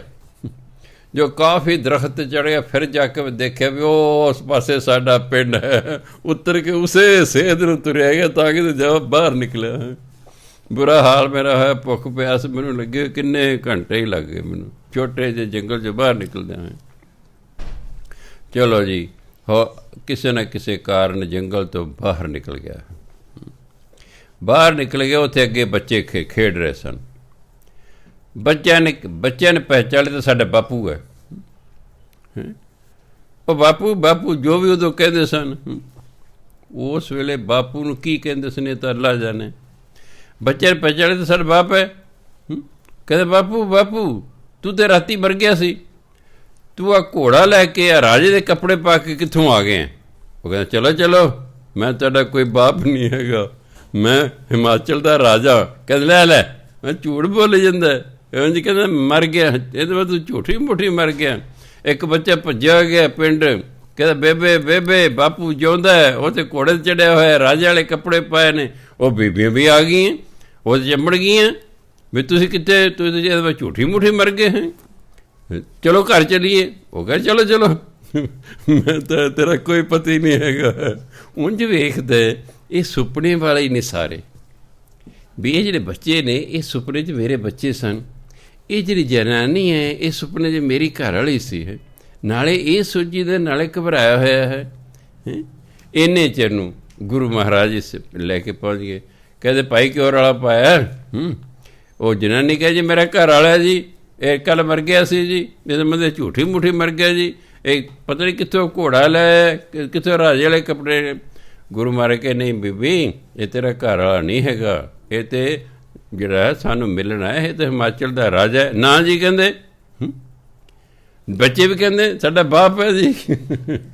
ਗੁਰੂ ਮਹਾਰਾਜ ਕਹਿੰਦੇ ਅੱਛਾ ਐਂ ਦੱਸੋ ਵੀ ਤੁਸੀਂ ਮੁਰਦਾ ਫੂਕਿਆ ਸੀ ਕਿ ਦੱਬਿਆ ਸੀ? ਕਹਿੰਦੇ ਅਸੀਂ ਦੱਬਿਆ ਸੀ। ਕਹੇ ਚਲੋ ਕੋਈ ਫਿਰ ਸਮੱਸਿਆ ਹੱਲ ਹੋ ਜਾਏਗੀ। ਚਲੋ ਚੱਲਦੇ ਆ, ਕਿੱਥੇ ਦੱਬਿਆ ਸੀ? ਜੇ ਕਬਰ ਦੇ ਵਿੱਚ ਤੇਰਾ ਬੀਬੀ ਪਤੀ ਹੋਇਆ ਫਿਰ ਤੇ ਨਹੀਂ ਨਾ ਹੈਗਾ? ਕਹਿੰਦੇ ਹਾਂ ਜੀ। ਕਬਰ ਪੁੱਟੀ, ਉੱਥੇ ਮੁਰਦਾ ਪਿਆ, ਕਿ ਪਹਿਚਾਣ ਲੈ ਕੱਪੜਾ ਚੱਕ ਕੇ ਦੇਖਿਆ ਉਹਦਾ ਪਤੀ ਹੈ। ਕਿਤੇ ਤਾਂ ਉਹਦੇ ਵੇਖਦੀ ਹੈ, ਕਦੇ ਉਹਦੇ ਵੱਲ ਵੇਖਦੀ ਹੈ। ਚਲੋ ਗੁਰੂ ਕਹਿੰਦੇ ਬੀਬੀ ਕਈ ਵਾਰ ਨਾ ਸ਼ਕਲਾਂ ਮਿਲਦੀਆਂ ਹੁੰਦੀਆਂ ਨੇ, ਚਲੋ ਖਹਿੜਾ ਖੁੜਾ ਛਡਾ ਕੇ ਰਾਜੇ ਨੂੰ ਵਾਪਸ ਲਾਏ। ਕਹਿੰਦੇ ਰਾਜਨ ਕੋਈ ਸਮਝ ਆਈ ਹੈ? ਕਹਿੰਦੇ ਮੈਨੂੰ ਕੋਈ ਸਮਝ ਨਹੀਂ ਆਈ, ਮੈਂ ਤਾਂ ਇੰਨਾ ਘਬਰਾਇਆ ਹੋਇਆ ਹਾਂ। ਮੈਨੂੰ ਰਾਤੀ ਇਸ ਤਰ੍ਹਾਂ ਸੁਪਨਾ ਆਇਆ ਸੀ। ਫਿਰ ਰਾਜੇ ਨੇ ਸਾਰਾ ਸੁਪਨਾ ਸੁਣਾਇਆ। ਕਹਿੰਦੇ ਰਾਜਨ ਤੈਨੂੰ 40 ਮਿੰਟ ਲੰਮਾ ਸੁਪਨਾ ਆਇਆ, ਤੂੰ ਅਗਲੇ ਜਨਮ ਦੇ ਵਿੱਚ ਚੰਡਾਲ ਬਣਨਾ ਸੀ, ਤੂੰ 40 ਸਾਲ ਚੰਡਾਲ ਦਾ ਜੀਵਨ ਜਿਉਣਾ ਸੀ, ਆਹੀ ਤੇਰੇ ਬੱਚੇ ਹੋਣੇ ਸਨ, ਇਹੀ ਤੇਰੀ ਕਾਰਵਾਈ ਸੀ, ਇਹੀ ਤੂੰ ਕੰਗਾਲੀ ਭੋਗਣੀ ਸੀ, ਪਰ ਤੂੰ ਗੁਰੂ ਦੇ ਦਰ 'ਤੇ ਆ ਗਿਆ। ਗੁਰੂ ਨਾਨਕ ਨੇ ਤੇਰੀ ਕਿਸਮਤ ਬਦਲਤੀ, ਤੇਰੀ ਕਿਸਮਤ, ਤੇਰੇ ਪੂਰੇ ਦਾ ਪੂਰਾ ਇੱਕ ਜੀਵਨ, 40 ਸਾਲ ਦਾ ਤੇਰਾ ਜੀਵਨ ਸੁਪਨੇ 'ਚ ਹੀ ਕੱਟਦਾ ਹੈ। ਸੋ ਇਸ ਰਜੇ ਦਾ ਫਿਰ ਕਿਰਪਾ ਹੁੰਦੀ ਨੇ, ਗੁਰੂ ਮਹਾਰਾਜ ਕਿਰਪਾ ਕਰਦੇ ਨੇ, ਐਂ ਫਿਰ ਪੂਰੇ ਦਾ ਪੂਰਾ ਜਨਮ ਹੀ ਕਈ ਵਾਰੀ ਸੁਪਨੇ 'ਚ ਲੰਘਾ ਦਿੰਦੇ ਨੇ। ਅਤੇ ਨਹੀਂ ਤਾਂ ਸੁਪਨਾ ਜਦੋਂ ਆਉਂਦਾ ਉਹ ਜੋ ਬੀਤ ਰਿਹਾ ਉਹ ਸੱਚ ਲੱਗਦਾ ਹੈ। ਰਾਜੇ ਨੂੰ ਵੀ ਸੱਚ ਹੀ ਲੱਗਦਾ, ਤਾਂ ਹੀ ਘਬਰਾਇਆ ਹੋਇਆ ਸੀ, ਮੈਂ ਤਾਂ ਰਾਜਾ ਅਤੇ ਆਹ ਕੀ ਮੈਂ ਬਣਿਆ ਰਾਤੀ। ਹਾਂਜੀ, ਸੋ ਇਸ ਲਈ ਗੁਰੂ ਮਹਾਰਾਜ ਕਹਿੰਦੇ ਗੁਰਮਤਿ ਹੋਏ ਵਿਚਾਰੀਐ ਸੁਪਨਾ ਇਹ ਜਗ ਲੋਏ। ਜਦੋਂ ਮਨੁੱਖ ਗੁਰੂ ਦੀ ਮੱਤ ਗ੍ਰਹਿਣ ਕਰਦਾ ਫਿਰ ਉਹ ਵਿਚਾਰ ਕਰਦਾ, ਫਿਰ ਉਹਨੂੰ ਪਤਾ ਲੱਗਦਾ ਸੰਸਾਰ ਇੱਕ ਸੁਪਨੇ ਦੀ ਨਿਆਈ ਹੈ। ਅਗਨ ਮਰੈ ਜਲ ਪਾਈਐ ਜਿਉਂ ਬਾਰਿਕ ਦੂਧੈ ਮਾਏ। ਬਿਨ ਜਲ ਕਮਲ ਸੋ ਨਾ ਥੀਐ, ਬਿਨ ਜਲ ਮੀਨ ਮਰਾਏ। ਨਾਨਕ ਗੁਰਮੁਖ ਹਰ ਰਸ ਮਿਲੈ, ਜੀਵ ਹਰ ਗੁਣ ਗਾਏ। ਅਗਨ ਮਰੈ ਜਲ ਪਾਈਏ। ਅੱਗ ਦੇ ਉੱਤੇ ਜੇ ਪਾਣੀ ਪਾ ਦਈਏ ਤਾਂ ਅੱਗ ਬੁਝ ਜਾਂਦੀ ਹੈ, ਅੱਗ ਮਰ ਗਈ ਭਾਵ ਬੁਝ ਗਈ। ਅੱਗ ਦੇ ਉੱਤੇ ਜੇ ਪਾਣੀ ਪਾ ਦਈਏ ਤਾਂ ਅੱਗ ਬੁਝ ਜਾਂਦੀ ਹੈ। ਜਿਉਂ ਬਾਰਕ ਦੁੱਧ ਹੈ ਮਾਏ, ਬਾਰਕ ਹੁੰਦਾ ਬੱਚਾ, ਜਿਵੇਂ ਮਾਂ ਦਾ ਦੁੱਧ ਬੱਚੇ ਨੂੰ ਮਿਲ ਜਾਏ ਅਤੇ ਬੱਚਾ ਚੁੱਪ ਕਰ ਜਾਂਦਾ ਹੈ। ਤੁਹਾਡਾ ਬੱਚਾ ਰੋ ਰਿਹਾ ਹੈ, ਛੋਟਾ ਬੱਚਾ ਹੈ, ਉਹ ਕਹਿ ਤਾਂ ਸਕਦਾ ਨਹੀਂ ਮੈਨੂੰ ਪਿਆਸ ਭੁੱਖ ਲੱਗੀ, ਮੈਨੂੰ ਦੁੱਧ ਪਿਲਾਓ। ਮਾਂ ਨੂੰ ਦੁੱਧ ਪਿਲਾਉਣ ਦੀ ਉਹ ਰੱਜ ਜਾਂਦਾ ਹੈ, ਆਰਾਮ ਨਾਲ ਸੌ ਜਾਂਦਾ ਉਹ। ਕਹਿੰਦੇ ਜਿਵੇਂ ਅੱਗ ਦੇ ਉੱਤੇ ਪਾਣੀ ਪਾ ਦਈਏ ਅਤੇ ਅੱਗ ਬੁਝ ਜਾਂਦੀ ਹੈ, ਅਤੇ ਪਿਆਸੇ ਬੱਚੇ ਨੂੰ, ਭੁੱਖੇ ਬੱਚੇ ਨੂੰ ਮਾਂ ਦੁੱਧ ਪਿਲਾ ਦਿੰਦੀ ਹੈ, ਅਤੇ ਫਿਰ ਬੱਚੇ ਦੀ ਤਸੱਲੀ ਹੋ ਜਾਂਦੀ ਹੈ। ਬਿਨ ਜਿਹੜਾ ਕਮਲ ਸੋ ਨਾ ਥੀਏ, ਪਾਣੀ ਤੋਂ ਬਿਨਾਂ ਜਿਹੜਾ ਕਮਲ ਹੈ, ਕਮਲ ਦਾ ਬੂਟਾ, ਉਹ ਵੀ ਨਹੀਂ ਹੁੰਦਾ ਹੈ, ਉਹ ਹਮੇਸ਼ਾ ਪਾਣੀ 'ਚ ਰਹਿੰਦਾ। ਉਹਦੇ 'ਚ ਇੱਕ ਖੂਬੀ ਹੈ ਕਿ ਮੰਨ ਲਓ ਹੜ੍ਹ ਆ ਗਿਆ ਹੈ, ਪਹਿਲਾਂ ਕਮਲ ਦੇ ਬੂਟੇ 'ਚ ਗੋਡੇ ਗੋਡੇ ਪਾਣੀ ਸੀ, ਹੜ੍ਹ ਆ ਗਿਆ, ਰਾਤੇ ਪਾਣੀ ਲੱਕ ਲੱਕ ਹੋ ਗਿਆ ਹੈ, ਉਹ ਬੂਟਾ ਵੀ ਨਾਲ ਦੇ ਓਨਾ ਹੀ ਵੱਧ ਜਾਏਗਾ, ਨਾਲ ਦੀ ਨਾਲ ਹੀ। ਉਸ ਇਹ ਖੂਬੀ ਹੈ, ਜਿੰਨਾ ਪਾਣੀ ਵੱਧਦਾ ਜਾਏਗਾ ਓਨਾ ਉਹ ਵੀ ਵੱਧਦਾ ਜਾਏਗਾ ਉੱਪਰ, ਉਹ ਉੱਪਰ ਹੀ ਰਹਿੰਦਾ, ਪਾਣੀ ਤੋਂ ਬਾਹਰ ਹੀ ਰਹਿੰਦਾ ਫੁੱਲ ਉਹਦਾ ਫੁੱਲ ਪਾਣੀ 'ਚ ਨਹੀਂ ਡੁੱਬਦਾ। ਕੁਦਰਤ ਨੇ ਐਸੀ ਉਹਨੂੰ ਚੀਜ਼ ਬਣਾਈ ਹੋਈ ਹੈ, ਮੈਂ ਆਪ ਦੇਖਿਆ। ਸਾਡੇ ਘਨੌਰ ਦੇ ਨੇੜੇ ਖਤਾਨ ਸਨ, ਆਪਾਂ ਨਾਲ ਮਿੱਟੀ ਪੱਟ ਲੈ ਸੜਕ ਉੱਚੀ ਕਰਨ ਲਈ, ਖਤਾਨ ਸਨ। ਖਤਾਨਾਂ ਦੇ ਵਿੱਚ ਕਮਲ ਦੇ ਬੂਟੇ ਸਨ। ਚਲੋ ਥੋੜ੍ਹਾ ਥੋੜ੍ਹਾ ਪਾਣੀ ਸੀ ਖਤਾਨਾਂ 'ਚ, ਖੇਤਾਂ ਦਾ ਪਾਣੀ ਲੀਕ ਹੋ ਕੇ ਵੱਟਾ ਜੋ ਉਹ ਖਤਾਨਾਂ 'ਚ ਆ ਜਾਂਦਾ ਹੈ। ਇੱਕ ਦਿਨ ਆ ਗਿਆ, ਬਹੁਤ ਮੀਂਹ ਪੈ ਗਿਆ, ਪਾਣੀ ਸੜਕ ਦੇ ਉੱਤੋਂ ਦੀ ਚੱਲ ਰਿਹਾ ਹੈ, ਸਾਡੀ ਬੱਸ ਜਾ ਰਹੀ ਹੈ ਪਾਣੀ ਦੇ ਵਿੱਚੋਂ ਦੀ ਸੜਕ ਦੇ ਉੱਤੇ। ਮੈਂ ਲੈ ਕੇ ਬਈ ਅੱਜ ਕਮਲ ਦੇ ਬੂਟੇ ਡੁੱਬ ਗਏ ਹੋਣਗੇ ਵੀ, ਤਾਂ ਛੋਟੇ ਜਿਹੇ ਅਤੇ ਪਾਣੀ ਦੇ ਕਿੰਨਾ ਹੋ ਗਿਆ। ਅਤੇ ਜਦੋਂ ਮੈਂ ਉਹਨਾਂ ਬੂਟਿਆਂ ਕੋਲ ਸਾਡੀ ਬੱਸ ਪਹੁੰਚੀ, ਮੈਂ ਦੇਖਿਆ ਉਹਨਾਂ ਦੇ ਫੁੱਲ ਪਾਣੀ ਤੋਂ ਉੱਪਰ ਨੇ। ਮੈਂ ਦੇਖੋ ਕਿਆ ਕੁਦਰਤ ਹੈ ਵੀ ਜਿੰਨਾ ਪਾਣੀ ਵੱਧ ਗਿਆ ਇਹ ਵੀ ਨਾਲ ਦੀ ਨਾਲ ਉਨਾ ਹੀ ਵੱਧ ਗਿਆ, ਇਸੇ ਕਮਲ ਦਾ ਫੁੱਲ ਕਹਿੰਦੇ ਚਿੱਕੜ 'ਚ ਪੈਦਾ, ਚਿੱਕੜ ਤੋਂ ਬਾਹਰ ਰਹਿੰਦਾ ਹੈ। ਇਸ ਤਰ੍ਹਾਂ ਜਿਹੜੇ ਬ੍ਰਹਮ ਗਿਆਨੀ ਲੋਕ ਹੁੰਦੇ ਨੇ, ਉਹ ਭਾਵੇਂ ਕਿੰਨੇ ਵੀ ਭੈੜੇ ਲੋਕਾਂ ਦੇ ਵਿੱਚ ਰਹਿਣ, ਉਹਨਾਂ ਤੋਂ ਨਿਰਲੇਪ ਹੀ ਰਹਿੰਦੇ ਨੇ, ਉਹਨਾਂ 'ਤੇ ਕੋਈ ਅਸਰ ਨਹੀਂ ਹੁੰਦਾ। ਇਸ ਤਰ੍ਹਾਂ ਕਹਿੰਦੇ ਬਿਨ ਜਲ ਕਮਲ ਸੋ ਨਾ ਥੀਏ, ਜੇ ਪਾਣੀ ਤੋਂ ਬਿਨਾਂ ਕਮਲ ਦਾ ਬੂਟਾ ਨਹੀਂ ਰਹਿ ਸਕਦਾ। ਬਿਨ ਜਲ ਮੀਨ ਮਰਾਏ, ਮੀਨ ਹੁੰਦੀ ਮੱਛੀ, ਪਾਣੀ ਤੋਂ ਬਿਨਾਂ ਮੱਛੀ ਵੀ ਮਰ ਜਾਂਦੀ ਹੈ। ਨਾਨਕ ਗੁਰਮੁਖ ਹਰ ਰਸ ਮਿਲੇ, ਜੀਵਾਂ ਹਰ ਗੁਣ ਗਾਏ। ਇਸੇ ਗੁਰੂ ਮਹਾਰਾਜ ਕਹਿੰਦੇ ਗੁਰੂ ਦੇ ਰਾਹੀਂ, ਗੁਰਮੁਖ ਗੁਰੂ ਦੇ ਰਾਹੀਂ ਜੇ ਹਰੀ ਦਾ ਪਿਆਰ, ਰਸ ਦਾ ਪਿਆਰ, ਜੇ ਹਰੀ ਦਾ ਪਿਆਰ ਮੈਨੂੰ ਮਿਲ ਜਾਵੇ ਤਾਂ ਮੈਂ ਹਰੀ ਦੇ ਗੁਣ ਗਾ ਕੇ ਹੀ ਜਿਉਂਦਾ ਹਾਂ। ਭਾਵ ਜਿਹੜਾ ਧਾਰਮਿਕ ਬੰਦਾ ਹੁੰਦਾ, ਜਿਵੇਂ ਮੱਛੀ ਪਾਣੀ ਤੋਂ ਬਿਨਾਂ ਨਹੀਂ ਰਹਿ ਸਕਦੀ, ਕਮਲ ਪਾਣੀ ਤੋਂ ਬਿਨਾਂ ਨਹੀਂ ਰਹਿ ਸਕਦਾ, ਜਿਹੜਾ ਅੱਗ ਹੈ ਪਾਣੀ ਤੋਂ ਬਿਨਾਂ ਨਹੀਂ ਬੁਝ ਸਕਦੀ, ਬੱਚਾ ਮਾਂ ਦੇ ਦੁੱਧ ਤੋਂ ਬਿਨਾਂ ਨਹੀਂ ਰਹਿ ਸਕਦਾ। ਇਸ ਤਰ੍ਹਾਂ ਭਜਨ ਬੰਦਗੀ ਕਰਨ ਵਾਲਾ ਗੁਰਮੁਖ ਪਿਆਰਾ ਹੈ, ਉਹ ਵੀ ਪਰਮਾਤਮਾ ਦਾ ਨਾਮ ਜਪੇ ਬਿਨਾਂ ਨਹੀਂ ਰਹਿ ਸਕਦਾ।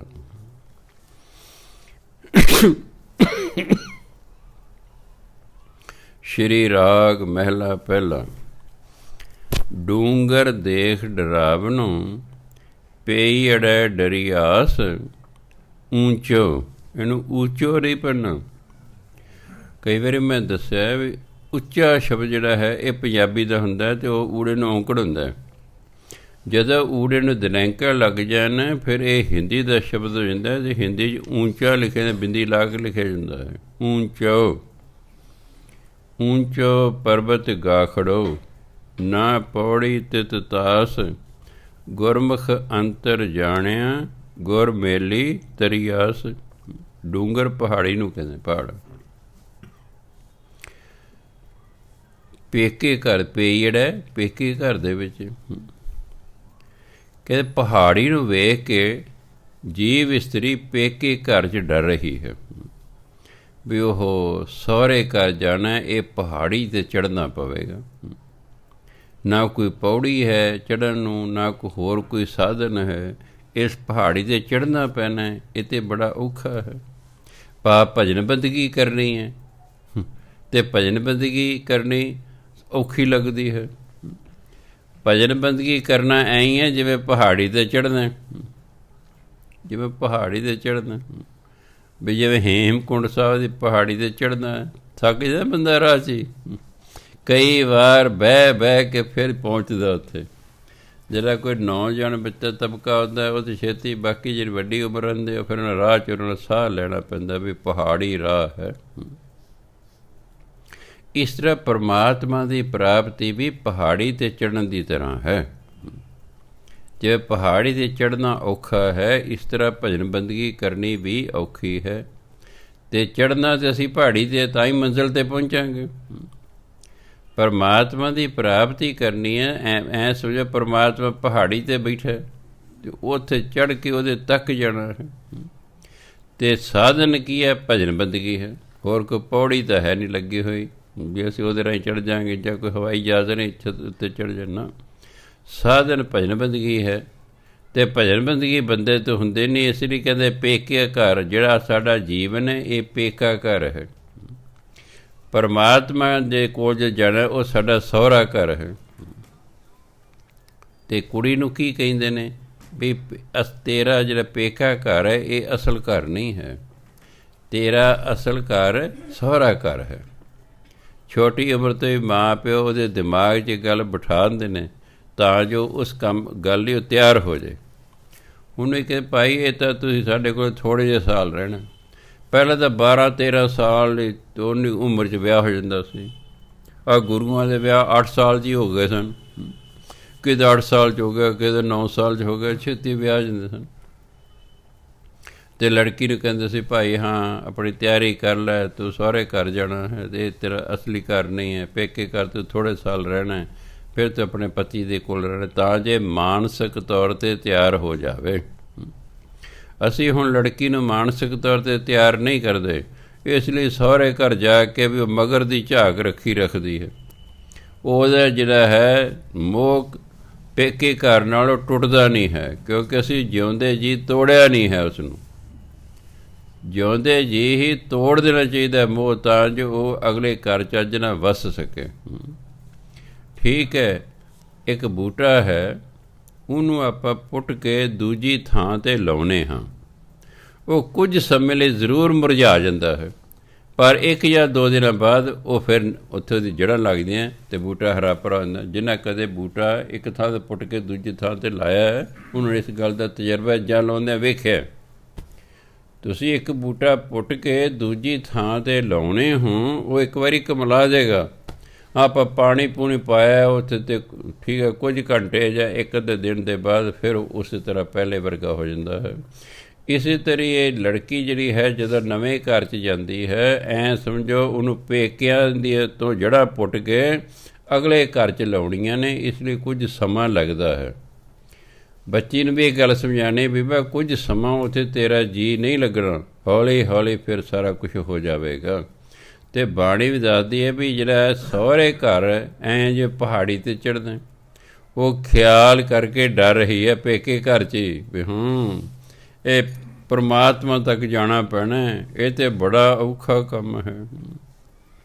ਉਹਨੂੰ ਐਂ ਲੱਗਦਾ ਉੱਚੋ ਪਰਬਤ ਗਾਖੜੋ ਬੜਾ ਔਖਾ, ਪਹਾੜ ਬੜਾ ਉੱਚਾ ਹੈ, ਉਸ 'ਤੇ ਚੜ੍ਹਨਾ ਬੜਾ ਔਖਾ ਹੈ। ਨਾ ਪੌੜੀ ਤੇ ਤਤਾਸ, ਉਹਦੇ ਨਾਲ ਤਾਂ ਪੌੜੀ ਵੀ ਕੋਈ ਨਹੀਂ ਲੱਗੀ ਵੀ ਪੌੜੀ ਰਾਹੀਂ ਚੜ੍ਹ ਜਾਂਗੇ, ਪੌੜੀ ਵੀ ਕੋਈ ਨਹੀਂ। ਇਸ ਲਈ ਔਖਾ ਹੈ, ਪਰਮਾਤਮਾ ਦੀ ਪ੍ਰਾਪਤੀ ਨੂੰ ਔਖਾ ਦੱਸਿਆ ਹੋਇਆ ਹੈ। ਗੁਰਮੁਖ ਅੰਤਰ ਜਾਣਿਆ ਗੁਰ ਮੇਲੀ ਤਰੀਅਸ, ਪਰ ਜਿਹਨੂੰ ਗੁਰੂ ਦੇ ਰਾਹੀਂ ਪਤਾ ਲੱਗ ਗਿਆ, ਉਹਨੇ ਆਪਣੇ ਅੰਦਰੋਂ ਹੀ ਪਰਮਾਤਮਾ ਨੂੰ ਪ੍ਰਾਪਤ ਕਰ ਲਿਆ। ਗੁਰੂ ਨੇ ਉਸ ਨੂੰ ਪਰਮਾਤਮਾ ਨਾਲ ਮੇਲ ਕੇ ਤਾਰ ਦਿੱਤਾ ਹੈ। ਉਹ ਤਰ ਗਿਆ, ਇਸ ਸੰਸਾਰ ਸਮੁੰਦਰ ਤੋਂ ਪਾਰ ਹੋ ਗਿਆ ਹੈ, ਕਿਉਂਕਿ ਉਸ ਨੇ ਗੁਰੂ ਰਾਹੀਂ ਅੰਦਰ ਹੀ ਪਰਮਾਤਮਾ ਨੂੰ ਜਾਣ ਲਿਆ ਹੈ। ਗੁਰੂ ਨੇ ਉਸ ਨੂੰ ਪਰਮਾਤਮਾ ਦਾ ਮੇਲ ਕਰਾ ਕੇ ਤਾਰ ਦਿੱਤਾ ਹੈ।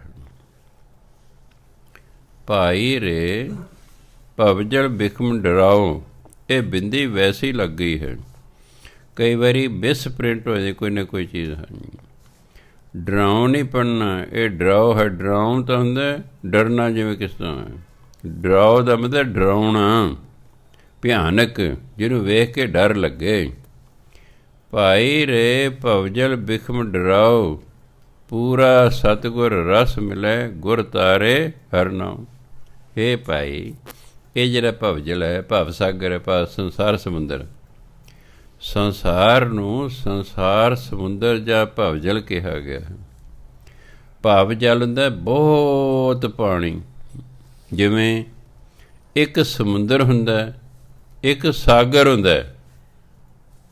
ਸਮੁੰਦਰ ਨੂੰ ਸੀ ਕਹਿੰਦੇ ਇੰਗਲਿਸ਼ 'ਚ, SEA, ਸੀ ਸਮੁੰਦਰ। ਇੱਕ ਸਾਗਰ ਦਾ ਉਹਨੂੰ ਇੰਗਲਿਸ਼ ਕਹਿੰਦੇ ਓਸ਼ਨ। ਬਹੁਤ ਵੱਡੇ ਸਮੁੰਦਰ ਨੂੰ ਜਿਹੜੇ ਨੇ ਕਹਿੰਦੇ ਸਾਗਰ ਹੈ। ਬਹੁਤ, ਜਿਵੇਂ ਪ੍ਰਸ਼ਾਂਤ ਮਹਾਸਾਗਰ ਹੈ, ਜਿਹੜਾ ਅਰਬ ਸਾਗਰ ਹੈ, ਭਾਵੇਂ ਸਾਗਰ ਕਹਿੰਦੇ ਨੇ ਪਰ ਇਹ ਛੋਟੇ ਨੇ, ਸਮੁੰਦਰ ਨੇ। ਹਾਂਜੀ, ਸੋ ਜੇ ਬਹੁਤ ਵੱਡਾ ਸਮੁੰਦਰ ਹੋਵੇ ਉਸ ਨੂੰ ਸਾਗਰ ਕਹਿੰਦੇ ਨੇ, ਬਹੁਤ ਪਾਣੀ ਹੈ। ਇਹ ਜਿਹੜਾ ਸੰਸਾਰ ਹੈ, ਇਹ ਵੀ ਇੱਕ ਸਮੁੰਦਰ ਦੀ ਨਿਆਈ ਹੈ। ਉਸ ਸਮੁੰਦਰ 'ਚ ਹੈਗਾ ਪਾਣੀ। ਇਸ ਸੰਸਾਰ 'ਚ ਕੀ ਹੈ? ਕਾਮ, ਕ੍ਰੋਧ, ਲੋਭ, ਮੋਹ, ਹੰਕਾਰ ਰੂਪੀ ਪਾਣੀ ਹੈ। ਇਸ ਨੂੰ, ਇਹਨਾਂ 5 ਬੁਰਾਈਆਂ ਨੂੰ ਕ੍ਰੋਸ ਕਰਕੇ ਜਾਣਾ ਬੜਾ ਔਖਾ ਜੀਵਨ 'ਚ। ਇਹਨਾਂ ਨੂੰ ਤਰਨਾ ਬਹੁਤ ਔਖਾ ਹੈ। ਇਸ ਲਈ ਇਹਨੂੰ ਜਿਹੜਾ ਬਿਖਮ ਕਿਹਾ ਹੈ। ਇਹ ਸੰਸਾਰ ਸਮੁੰਦਰ ਜਿਹੜਾ ਹੈ, ਜਿਹੜਾ ਮਨੁੱਖਾ ਜੀਵਨ ਹੈ, ਇਸ ਨੂੰ ਕਾਮ, ਕ੍ਰੋਧ, ਲੋਭ, ਮੋਹ, ਹੰਕਾਰ ਤੋਂ ਬਚ ਕੇ ਜੀਵਨ ਜਿਉਣਾ ਬਹੁਤ ਔਖਾ ਹੈ। ਇਸ ਲਈ ਸੰਸਾਰ ਸਮੁੰਦਰ ਬਹੁਤ ਡਰਾਉਣਾ ਹੈ। ਬਿਖਮ ਤਰਨਾ ਔਖਾ ਹੈ, ਡਰਾਉਣਾ ਹੈ। ਹਾਂ, ਪਰ ਕਦੇ ਪੂਰਾ ਸਤਿਗੁਰ ਰਸ ਮਿਲੇ। ਜੇ ਪਿਆਰ ਸਹਿਤ ਕਿਤੇ ਪੂਰਾ ਗੁਰੂ ਮਿਲ ਜਾਵੇ, ਫਿਰ ਕੀ ਹੋਏਗਾ? ਗੁਰ ਤਾਰੇ ਹਰਿ ਨਾਉ। ਗੁਰੂ ਜਿਹੜਾ ਹਰੀ ਦਾ ਨਾਮ ਦੇ ਕੇ ਸਾਨੂੰ ਇਸ ਸੰਸਾਰ ਸਮੁੰਦਰ ਤੋਂ ਤਾਰ ਦੇਵੇਗਾ। ਇੱਕ ਸਿਰਫ ਪ੍ਰਮਾਤਮਾ ਦਾ ਨਾਮ ਹੀ ਹੈ ਜਿਹੜਾ ਸਾਡੇ 'ਚ ਕਾਮ, ਕ੍ਰੋਧ, ਲੋਭ, ਮੋਹ, ਹੰਕਾਰ ਤੋਂ ਬਚਣ ਦੀ ਸ਼ਕਤੀ ਪੈਦਾ ਕਰ ਸਕਦਾ। ਨਹੀਂ, ਇਹਨਾਂ 'ਚ ਖਿੱਚਣ ਸ਼ਕਤੀ ਬਹੁਤ ਹੁੰਦੀ ਹੈ। ਕਾਮ, ਕ੍ਰੋਧ, ਲੋਭ, ਮੋਹ, ਹੰਕਾਰ ਇਹ ਸਾਡੇ ਮਨ ਨੂੰ ਆਪਣੇ ਵੱਲੋਂ ਖਿੱਚੀ ਜਾਂਦੇ ਨੇ।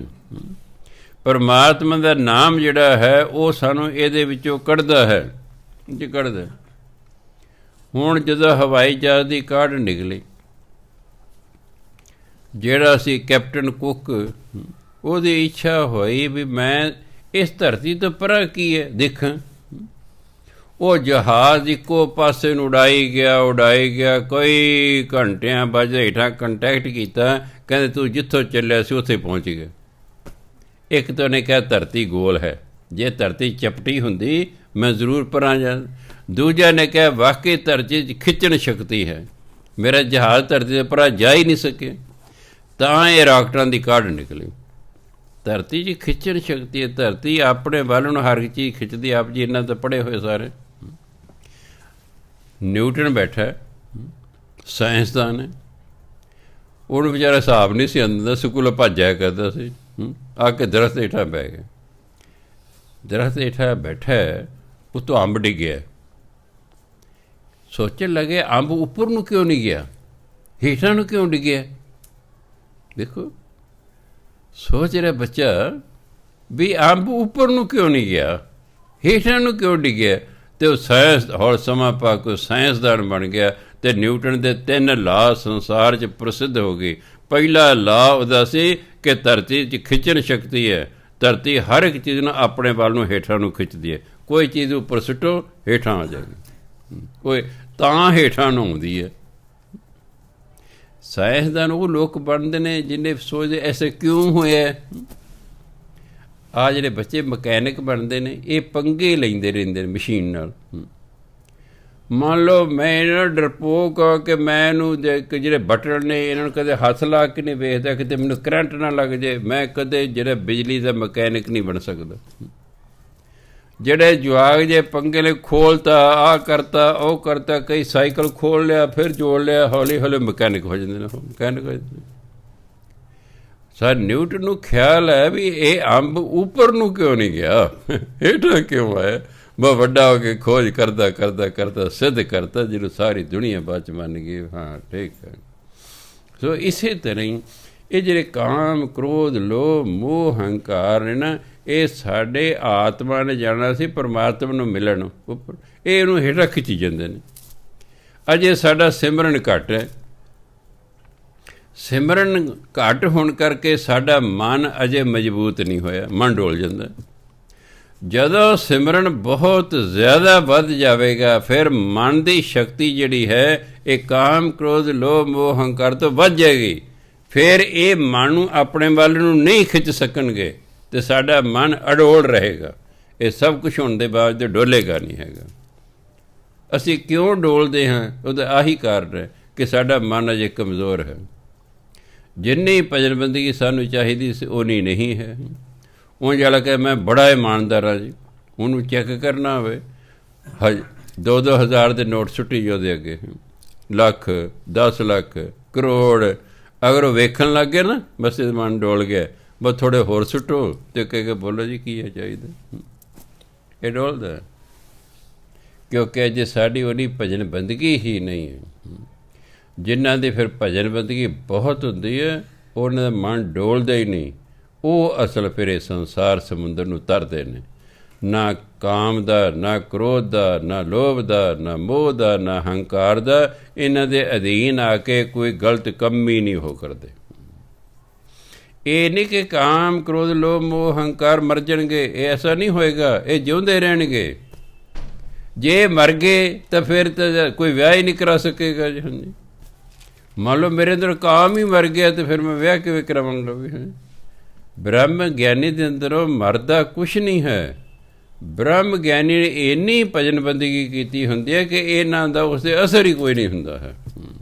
ਉਹ ਇਹਨਾਂ ਤੋਂ ਉੱਪਰ ਉੱਠ ਗਿਆ ਹੁੰਦਾ ਹੈ। ਇਸ ਲਈ ਉਹ ਕਾਮ ਦੇ ਅਧੀਨ ਆ ਕੇ ਜਾਂ ਕ੍ਰੋਧ ਦੇ ਜਾਂ ਲੋਭ ਦੇ ਮੋਹ ਦੇ ਆ ਕੇ ਕੋਈ ਗਲਤ ਕੰਮ ਨਹੀਂ ਕਰਦੇ। ਅਗਰ ਜਿਹੜੇ ਮਹਾਂਪੁਰਖਾਂ ਨੂੰ ਜੇਲ੍ਹ ਹੋ ਗਈ, ਅਗਰ ਇਹ ਬ੍ਰਹਮ ਗਿਆਨੀ ਹੁੰਦੇ ਨਾ, ਸਵਾਲ ਹੀ ਪੈਦਾ ਡੋਲ ਜਾਂਦੇ ਹੈ। ਬ੍ਰਹਮ ਗਿਆਨੀ ਨਹੀਂ ਡੋਲਿਆ ਕਰਦਾ। ਉਹ ਬੰਦ ਭਾਵੇਂ ਦਾ ਕੱਢ ਦਿਓ, ਨਹੀਂ ਡੋਲਦਾ, ਉਹ ਨਹੀਂ ਡੋਲਦਾ। ਉਹਨੂੰ ਜਿੰਨਾ ਮਰਜ਼ੀ ਲਾਲਚ ਦੇ ਦੇ, ਨਹੀਂ ਡੋਲਦਾ। ਛੋਟੇ ਬੱਚੇ ਨੇ ਸਾਹਿਬਜ਼ਾਦੇ ਦਸਮ ਪਾਤਸ਼ਾਹ ਦੇ ਕਿੰਨਾ ਲਾਲਚ ਦਿੱਤਾ, ਕਿੰਨਾ ਡਰਾਵਾ ਦਿੱਤਾ, ਨੀਹਾਂ 'ਚ ਚਿੜਨਾ ਸ਼ੁਰੂ ਕਰਤਾ। ਉਹ ਬ੍ਰਹਮ ਗਿਆਨੀ ਸੀ ਜਨਮ ਤੋਂ, ਉਹ ਡੋਲੇ ਹੀ ਨਹੀਂ ਹੈਗੇ। ਉਹ ਡੋਲੇ ਇਹੋ ਜਿਹੇ ਤਰਦੇ ਨੇ, ਇਹੋ ਜਿਹੇ ਤਰਦੇ ਨੇ। ਅਸੀਂ ਡੋਲ ਜਾਂਦੇ ਹਾਂ ਕਿਉਂਕਿ ਸਾਡੀ ਭਜਨ ਬੰਦਗੀ ਹੀ ਇਹ ਨਹੀਂ ਹੈ। ਇਸ ਲਈ ਕੋਈ ਕਾਮ ਦੇ ਅਧੀਨ ਆ ਕੇ ਗਲਤ ਕੰਮ ਕਰ ਬੈਠਾ, ਕੋਈ ਕ੍ਰੋਧ ਚੱਕ ਕੇ ਕਿਸੇ ਦਾ ਕਤਲ ਕਰ ਬੈਠਾ, ਕੋਈ ਲੋਭ 'ਚ ਆ ਕੇ ਰਿਸ਼ਵਤ ਲੈ ਬੈਠਾ, ਕੋਈ ਮੋਹ 'ਚ ਆ ਕੇ ਆਪਣੇ ਧੀਆਂ ਪੁੱਤਰਾਂ ਲਈ ਕੁਝ ਗਲਤ ਕਰ ਬੈਠਾ, ਕੋਈ ਹੰਕਾਰ ਕਰਕੇ ਸਾਰਾ ਕੁਝ ਗੁਆ ਬਹਿੰਦਾ ਹੈ। ਇਸ ਲਈ ਇਹਨਾਂ 'ਚ ਆਪਣੀ ਖਿੱਚਣ ਸ਼ਕਤੀ ਹੈ। ਇਹਨਾਂ ਨੇ ਸਾਨੂੰ ਹੇਠਾਂ ਨੂੰ ਖਿੱਚਣਾ, ਨਾਮ ਨੇ ਸਾਨੂੰ ਉੱਪਰ ਨੂੰ ਲਿਜਾਣਾ। ਧਿਆਨ ਦਿਓ, ਇੱਕ ਸਮਾਂ ਐਸਾ ਆਉਂਦਾ ਹੈ ਬਈ ਇਹਨਾਂ ਦੀ ਖਿੱਚਣ, ਧਰਤੀ ਦੀ ਖਿੱਚਣ ਸ਼ਕਤੀ, ਅਤੇ ਮੈਂ ਹੇਠਾਂ ਬੈਠਾ, ਮੈਂ ਉੱਡ ਨਹੀਂ ਸਕਦਾ ਉੱਪਰ ਕਿਉਂਕਿ ਮੈਨੂੰ ਧਰਤੀ ਖਿੱਚ ਰਹੀ ਹੈ। ਪਰ ਅਗਰ ਮੈਂ ਭਜਨ ਬੰਦਗੀ ਕਰਦਾ ਰਹਾ, ਇੱਕ ਸਮਾਂ ਆਏਗਾ ਉਸ ਨਾਮ ਦੀ ਉੱਪਰ ਨੂੰ ਖਿੱਚਣ ਦੀ ਅਤੇ ਧਰਤੀ ਦੀ ਹੇਠਾਂ ਨੂੰ ਖਿੱਚਣ ਦੀ ਇੱਕੋ ਜਿਹੀ ਸ਼ਕਤੀ ਹੋ ਜਾਏਗੀ।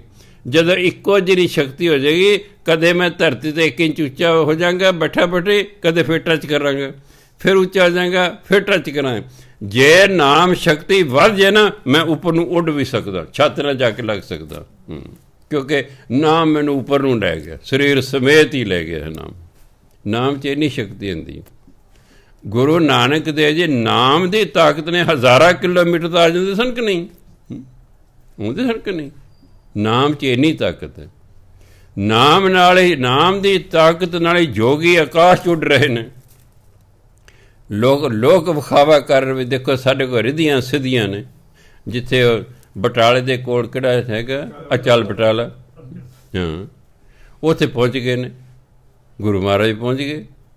ਉੱਥੇ ਕੀ ਜੋਗੀਆਂ ਨੇ ਆਪਣਾ ਦਿਖਾ ਰਹੇ ਨੇ, ਕੋਈ ਜੋਗੀ ਉੱਪਰ ਨੂੰ ਉੱਡ ਰਿਹਾ ਜੀ, ਕੋਈ ਪੱਥਰ ਸੁੱਟ ਰਿਹਾ, ਕੋਈ ਕੁਛ ਕਰ ਰਿਹਾ ਹੈ। ਗੁਰੂ ਮਹਾਰਾਜ ਦੇਖਿਆ ਇਹਨਾਂ 'ਚ ਹਉਮੈ ਬੜੀ ਹੈ, ਇਹ ਆਏ ਕੀ ਗਏ, ਕਰਦੇ ਕੀ ਨੇ? ਗੁਰੂ ਮਹਾਰਾਜ ਆਪਣੀ ਖੜਾਂ ਉੱਪਰ ਨੂੰ ਭੇਜਦੀ, ਉਹ ਜਾ ਕੇ ਸਿਰ 'ਚ ਵੱਜਿਆ ਕਰੇ ਖੜਾ, ਚੱਲ ਜੋਗੀ ਹੇਠਾਂ ਡਿੱਗ ਪਿਆ ਕਰੇ, ਦੂਜੇ ਦੇ ਵੱਜੇ ਸਾਰੇ ਡੇਗ ਲਏ ਹੇਠਾਂ, ਸਾਰੇ ਡੇਗ ਲਏ ਹੇਠਾਂ। ਉਹਨਾਂ ਕਹੇ ਤਾਂ ਸਾਡਾ ਵੀ ਕੋਈ ਗੁਰੂ ਆ ਗਿਆ, ਆ ਕੇ ਆਰਾਮ ਨਾਲ ਬਹਿ ਗਏ ਹਨ। ਇਹ ਤਾਕਤ ਹੈ, ਇਹ ਨਾਮ ਦੀ ਤਾਕਤ ਹੈ, ਖੜਾਂ 'ਚ ਹੀ ਤਾਕਤ ਹੈ।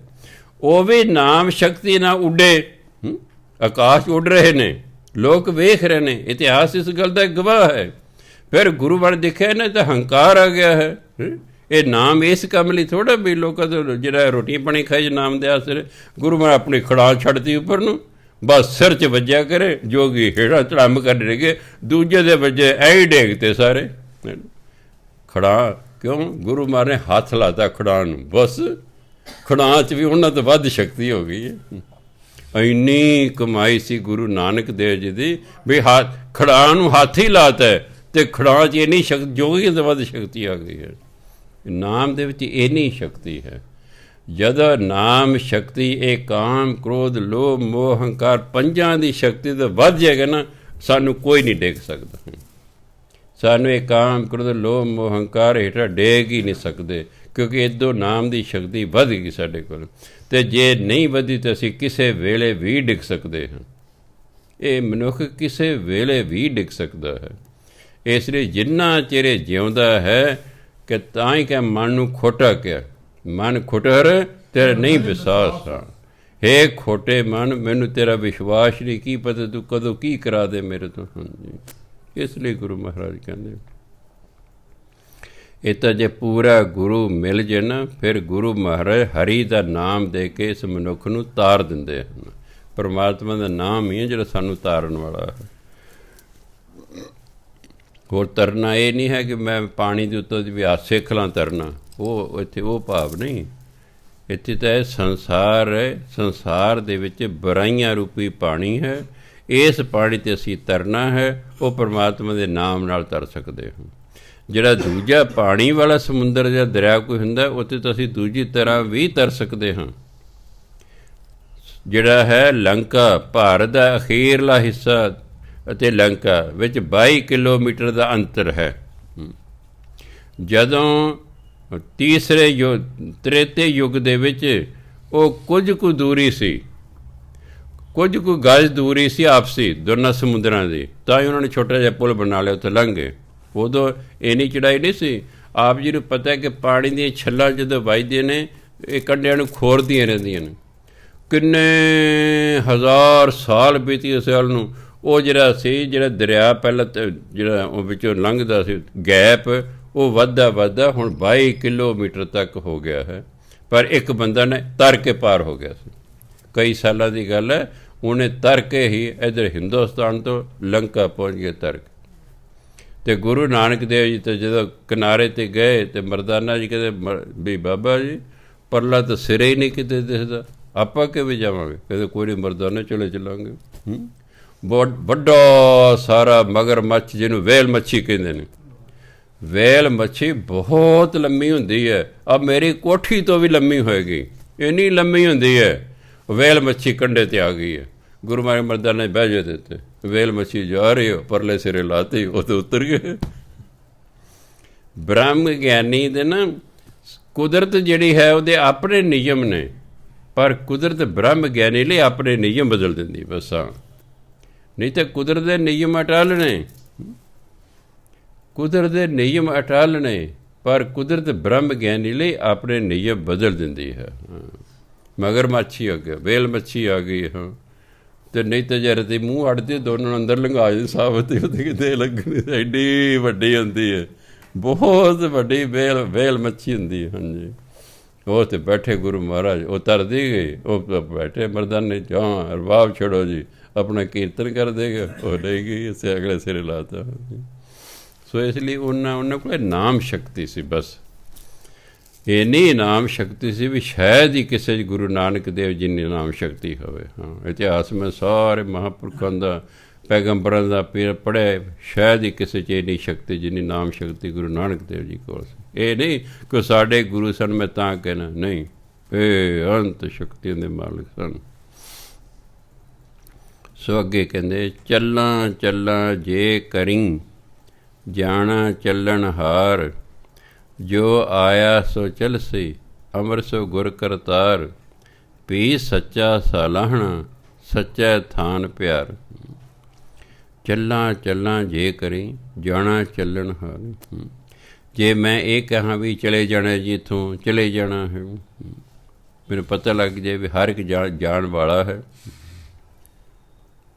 ਕਿ ਜੇ ਮੈਂ ਕਹੀ ਵੀ ਜਾਵਾਂ ਵੀ ਚਲੇ ਜਾਣਾ ਜੀ, ਇੱਥੋਂ ਚਲੇ ਜਾਣਾ ਜੀ, ਹਰ ਇੱਕ ਚੱਲਣ ਹਾਰ ਹੈ ਜੀ। ਜੋ ਆਇਆ ਸੋ ਚੱਲ ਸੀ, ਇਸ 'ਚ ਕੋਈ ਸ਼ੱਕ ਨਹੀਂ ਹੈ ਕਿ ਜੋ ਵੀ ਸੰਸਾਰ 'ਤੇ ਆਇਆ ਉਹਨੇ ਇੱਥੋਂ ਜਾਣਾ ਹੀ ਜਾਣਾ। ਸਦਾ ਕਿਨੇ ਰਹਿਣਾ, ਅਮਰ ਸੋ ਗੁਰ ਕਰਤਾਰ। ਪਰਮਾਤਮਾ ਜੋ ਗੁਰੂ ਵੀ ਹੈ, ਬਸ ਉਸਨੇ ਸਦਾ ਰਹਿਣਾ। ਬਾਕੀ ਤਾਂ ਜਿਹੜਾ ਆਇਆ, ਜੋ ਆਇਆ ਸੋ ਚੱਲ ਸਹੀ, ਸਭ ਕੋਈ ਆਈ ਵਾਰੀ ਹੈ, ਬਾਕੀ ਨੇ ਸਭ ਜਾਣਾ। ਕਹੀ ਜਾਣ ਨਾਲ ਵੀ ਚਲੇ ਜਾਣਾ ਨਹੀਂ ਬਣਦਾ, ਵਾਕਈ ਚਲੇ ਜਾਣਾ। ਹਰ ਚੀਜ਼ ਚੱਲਣ ਹਾਰ ਹੈ, ਇੱਥੇ ਸਦਾ ਕਿਸੇ ਨੇ ਨਹੀਂ ਰਹਿਣਾ। ਅਮਰ ਤਾਂ ਇੱਕੋ ਬਸ ਪਰਮਾਤਮਾ ਹੈ, ਜਿਹਨੇ ਨਹੀਂ ਮਰਨਾ, ਜਿਹਨੇ ਤਾਂ ਸੰਸਾਰ ਤੋਂ ਨਹੀਂ ਜਾਣਾ। ਵੀ ਸੱਚਾ ਸਾਲਾਹਣਾ ਸੱਚਾ ਥਾਨ ਪਿਆਰ। ਇਸ ਲਈ ਪੀ ਦਾ ਵਿੱਚ ਭਾਵ ਹੈ ਇਸ ਲਈ ਪਰਮਾਤਮਾ ਜਿਹੜਾ ਹੈ ਉਹਦੀ ਸਿਫਤ ਸਲਾਹ ਕਰਨੀ ਚਾਹੀਦੀ, ਕਿਉਂਕਿ ਚਲੇ ਤੇ ਇੱਥੋਂ ਜਾਣੇ, ਸਦਾ ਰਹਿਣਾ ਤਾਂ ਇੱਥੇ ਹੈ ਨਹੀਂ ਹੈ। ਸੱਚਾ ਥਾਨ ਦਾ ਸਤ ਸੰਗਤ ਨੂੰ ਪਿਆਰ ਕਰਨਾ, ਸਤ ਸੰਗਤ 'ਚ ਜਾ ਕੇ ਪਰਮਾਤਮਾ ਦਾ ਨਾਮ ਜਪਣਾ। ਬਸ ਸਤ ਸੰਗਤ ਕਰਨੀ ਇਸ ਲਈ ਕਰਨੀ ਹੈ, ਦੋ ਕਾਰਨ ਉਹਦੇ। ਇੱਕ ਤਾਂ ਸਤ ਸੰਗਤ ਦੇ ਆ ਕੇ ਸਾਨੂੰ ਗਿਆਨ ਹੁੰਦਾ ਕਿ ਭਜਨ ਬੰਦਗੀ ਕਰਨੀ ਚਾਹੀਦੀ ਹੈ। ਮਨੁੱਖਾ ਜੀਵਨ ਦਾ ਉਦੇਸ਼ ਹੀ ਭਜਨ ਬੰਦਗੀ ਹੈ। ਭਜਨ ਬੰਦਗੀ ਰਾਹੀਂ ਹੀ ਪਰਮਾਤਮਾ ਦੀ ਪ੍ਰਾਪਤੀ ਹੁੰਦੀ ਹੈ। ਪਰਮਾਤਮਾ ਨੇ ਸਾਨੂੰ ਭਜਨ ਬੰਦਗੀ ਲਈ ਹੀ ਭੇਜਿਆ ਹੈ। ਫਿਰ ਸਤ ਸੰਗਤ 'ਚ ਸਾਰੇ ਭਜਨ ਬੰਦਗੀ ਕਰ ਰਹੇ ਹੁੰਦੇ ਹਨ। ਉਹਨਾਂ ਨੂੰ ਵੇਖ ਕੇ ਫਿਰ ਦੂਜੇ ਵੀ ਭਜਨ ਬੰਦਗੀ ਕਰਨੀ ਆਸਾਨ ਹੋ ਜਾਂਦੀ ਹੈ। ਬਹੁਤ ਸਾਰੇ ਜਦੋਂ ਲੋਕ, ਤੁਸੀਂ ਆਮ ਦੇਖਿਆ ਹੋਣਾ, ਬਾਂਦਰੀ ਦਾ ਤਮਾਸ਼ਾ ਹੁੰਦਾ ਹੈ, ਉਹਨੂੰ ਵੇਖਣ ਲਈ ਵੱਡੇ ਸਕੂਟਰ ਰੋਕ ਕੇ ਨਾ ਵੇਖਣ ਲੱਗ ਜਾਣਗੇ ਵੀ ਕੀ ਕਦੇ ਬਾਂਦਰੀ ਨਹੀਂ ਵੇਖੀ। ਸਿਰਫ ਇੱਧਰ ਨੂੰ ਅਸੀਂ ਵੀ ਆਹ ਲੋਕ ਕਿਉਂ ਖੜ੍ਹੇ ਨੇ, ਵੀ ਜਾ ਕੇ ਪਤਾ ਕਰੀਏ ਕਿਉਂ ਖੜ੍ਹੇ ਨੇ। ਮਨੁੱਖ ਹਮੇਸ਼ਾ ਭੀੜ ਵੱਲ ਨੂੰ ਜਾਂਦਾ ਹੈ। ਸਾਈਕੋਲੋਜੀ ਕਹਿੰਦੀ ਹੈ, ਮਨੋਵਿਗਿਆਨ ਕਹਿੰਦਾ ਮਨੁੱਖ ਹਮੇਸ਼ਾ ਭੀੜ ਵੱਲ ਨੂੰ ਜਾਂਦਾ, ਜਿੱਧਰ ਬਹੁਤੇ ਹੁੰਦੇ ਉੱਧਰ ਨੂੰ ਜਾਂਦਾ, ਉੱਧਰ ਨੂੰ ਜਾਂਦਾ। ਜਦੋਂ ਫਿਰ ਬਹੁਤ ਸਾਰੇ ਲੋਕ ਸਤ ਸੰਗਤ ਕਰ ਰਹੇ ਹੋਣਗੇ, ਉਹ ਵੀ ਆ ਕੇ ਵਿੱਚ ਬਹਿ ਜਾਂਦਾ ਵੀ ਹੈ ਇੰਨੇ ਲੋਕ, ਆਪਾਂ ਵੀ ਯਾਰ ਦੇਖੀਏ ਕੀ ਹੋ ਰਿਹਾ ਉੱਥੇ, ਬਹਿ ਜਾਂਦਾ। ਉਹ ਵੀ ਹੌਲੀ ਸਤਸੰਗ ਕਰ ਲੈਂਦਾ, ਹੌਲੀ ਹੌਲੀ ਉੱਧਰ ਨੂੰ ਆਉਣ ਲੱਗਦਾ। ਪਹਿਲਾਂ ਭੀੜ ਵੇਖ ਕੇ ਜਾਂਦਾ। ਮਨੁੱਖ ਦੀ ਆਦਤ ਹੈ, ਜਿੱਥੇ ਬਹੁਤੇ ਬੰਦੇ ਖੜ੍ਹੇ ਹੋਣ ਰਾਹ 'ਚ ਜਾਂਦਾ ਹੋਇਆ ਵੀ ਉੱਧਰ ਨੂੰ ਮੁੜ ਪੈਂਦਾ ਵੀ ਦੇਖੀ ਤਾਂ ਸਹੀ ਕੀ ਹੈ, ਕੀ ਹੋ ਰਿਹਾ, ਕਿਉਂ ਇੰਨੇ ਲੋਕ ਖੜ੍ਹੇ ਨੇ, ਭੀੜ ਹੈ ਨਾ, ਇਸ ਕਰਕੇ। ਸੋ ਗਾਉਣ ਵਜਾਉਣ ਵਾਲਾ ਆ ਜੇ, ਉਹ ਦੇਖੋ ਕਿੰਨੀ ਭੀੜ ਹੋ ਗਈ। ਕੀਰਤਨੀਆਂ ਆ ਜੇ ਕੋਈ ਜਾਂਦਾ ਹੀ ਨਹੀਂ ਹੈਗਾ, ਕਿਉਂਕਿ ਪਹਿਲੇ ਹੀ ਥੋੜ੍ਹੇ ਨੇ। ਉਹ 2.5 ਤਾਂ ਬੰਦੇ ਬੈਠੇ ਸੀ ਜੀ ਉੱਥੇ, ਇੱਕ ਆ ਗਿਆ, ਇੱਥੇ ਕੋਈ ਸੀ ਕਰਨਾ। ਆਈ ਬੀਬੀ ਉੱਠ ਕੇ ਚਲੀ ਗਈ, ਦੂਜੀ ਆਈ ਉੱਠ ਕੇ ਚਲੀ ਗਈ। ਮੈਂ ਪੁੱਛਿਆ ਤੁਸੀਂ ਜਾ ਕਿ ਉੱਥੇ ਕੋਈ ਬੈਠਾ ਤਾਂ ਹੈ ਨਹੀਂ। ਮੈਂ ਤੁਸੀਂ ਬੈਠੋਗੇ ਤਾਂ ਹੀ ਤੁਹਾਨੂੰ ਵੇਖ ਕੇ ਤੀਜਾ ਬੈਠੂਗਾ, ਤੁਸੀਂ ਬੈਠੋਗੇ ਤਾਂ ਹੀ ਪ੍ਰੋਗਰਾਮ ਸ਼ੁਰੂ ਹੋਏਗਾ। ਕੋਈ ਤਾਂ ਆ ਕੇ ਪਹਿਲਾਂ ਬੈਠੂਗਾ, ਤੁਸੀਂ ਆਇਓ ਆ ਖਾਲੀ ਹੈ ਜੀ, ਤੁਸੀਂ ਮੁੜ ਗਏ ਜੀ, ਉੱਥੇ ਤਾਂ ਕੋਈ ਹੈ ਨਹੀਂ ਜੀ। ਦੂਜਾ ਹੈ, ਉਹ ਵੀ ਕਹਿੰਦੇ ਕੋਈ ਮੁੜ ਗਿਆ ਜੀ। ਵੀ ਇੱਕ ਬੈਠੂਗਾ, ਉਹਨੂੰ ਵੇਖ ਕੇ ਦੂਜਾ ਬੈਠੇਗਾ, ਤੀਜਾ ਬੈਠੇਗਾ, ਤਾਂ ਹੀ ਜਿਹੜਾ ਹੈ ਉਹ ਪ੍ਰੋਗਰਾਮ ਸ਼ੁਰੂ ਹੋਏਗਾ। ਅਤੇ ਜੇ ਖਾਲੀ ਵੇਖ ਕੇ ਸਾਰੇ ਮੁੜੀ ਜਾਣਗੇ ਤਾਂ ਫਿਰ ਤਾਂ ਕੁਛ ਵੀ ਨਹੀਂ ਉੱਥੇ ਰਹਿਣਾ। ਆਮ ਮੈਂ ਇਹੀ ਵੇਖਿਆ, ਜਿੱਥੇ ਜ਼ਿਆਦਾ ਭੀੜ ਹੈ ਉੱਧਰ ਨੂੰ ਜ਼ਿਆਦਾ, ਜੇ ਖਾਲੀ ਹੈ ਤਾਂ ਉੱਧਰ ਜਾਂਦਾ ਕੋਈ ਨਹੀਂ ਹੈਗਾ। ਅਤੇ ਚੱਜ ਦਾ ਥਾਂ ਖਾਲੀ ਹੁੰਦਾ, ਜਿੱਥੇ ਗੰਦ ਬੰਦ ਹੁੰਦਾ ਉੱਥੇ ਤਾਂ ਬਹੁਤ ਭੀੜ ਹੁੰਦੀ ਹੈ, ਉੱਥੇ ਬੜੀ ਭੀੜ ਹੁੰਦੀ। ਕੀਰਤਨੀ ਹੈ, ਹੁਣ ਤਾਂ ਕੀਰਤਨੀ ਪੈਸੇ ਮੰਗਣ ਲੱਗ ਪਏ, 31,000 ਇੰਨੇ ਹਜ਼ਾਰ ਹੈ। ਫਿਰ ਵੀ 31,000 ਦਿੰਦਿਆਂ ਹੋਇਆਂ ਕਿੰਨੇ ਔਖੇ ਹੁੰਦੇ ਨੇ। ਗੁਰਦਾਸ ਮਾਨ ਵਰਗੇ ਸੱਦ ਲਓ, ਕਹਿੰਦੇ ਫਲਾਣਾ ਸੱਦ ਲਓ, ਕਹਿੰਦੇ ਅਸੀਂ ਇੰਨੇ ਲੱਖ ਰੁਪਏ 1 ਘੰਟੇ ਦਾ ਲੈਣਾ, ਦੇ ਦੇਣਗੇ, ਨਾਲੇ ਨੋਟ ਸੁੱਟੀ ਜਾਣਗੇ ਉੱਤੇ ਵਾਧੂ ਦੀ। ਆਖਰ ਕਰ ਕਿਉਂ? ਸਾਡੇ ਅੰਦਰ ਗੰਦ ਹੈ ਅਤੇ ਉਹ ਸਾਨੂੰ ਗੰਦ ਸੁਣਾਉਂਦੇ ਨੇ, ਇਸ ਲਈ ਸਾਨੂੰ ਚੰਗਾ ਲੱਗਦਾ, ਹੋਰ ਕੋਈ ਗੱਲ ਨਹੀਂ ਹੈ। ਜਦ ਤੁਸੀਂ ਚੰਗੇ ਹੋ ਜਾਓਗੇ ਤੁਹਾਨੂੰ ਗੰਦ ਨਹੀਂ ਚੰਗਾ ਲੱਗੇਗਾ, ਤੁਸੀਂ ਕੀਰਤਨ 'ਚ ਜਾਓਗੇ, ਤੁਸੀਂ ਗੰਦੇ ਗਾਣੇ ਸੁਣਨ ਨਹੀਂ ਜਾਓਗੇ। ਉਹਨਾਂ ਚਿਰ ਜ਼ਰੂਰ ਜਾਓਗੇ ਜਿੰਨਾ ਚਿਰ ਤੁਹਾਡਾ ਅੰਦਰ ਗੰਦਾ ਹੈ, ਜ਼ਰੂਰ ਜਾਓਗੇ। ਉੱਥੇ ਭੀੜਾਂ ਹੀ ਭੀੜਾਂ ਹੁੰਦੀਆਂ, ਨਾਲੇ ਕਿੰਨਾ ਪੈਸਾ ਲੈਂਦੇ ਨੇ ਉਹ, ਕਿਉਂਕਿ ਸਾਡੇ ਅੰਦਰ ਗੰਦ ਹੈ।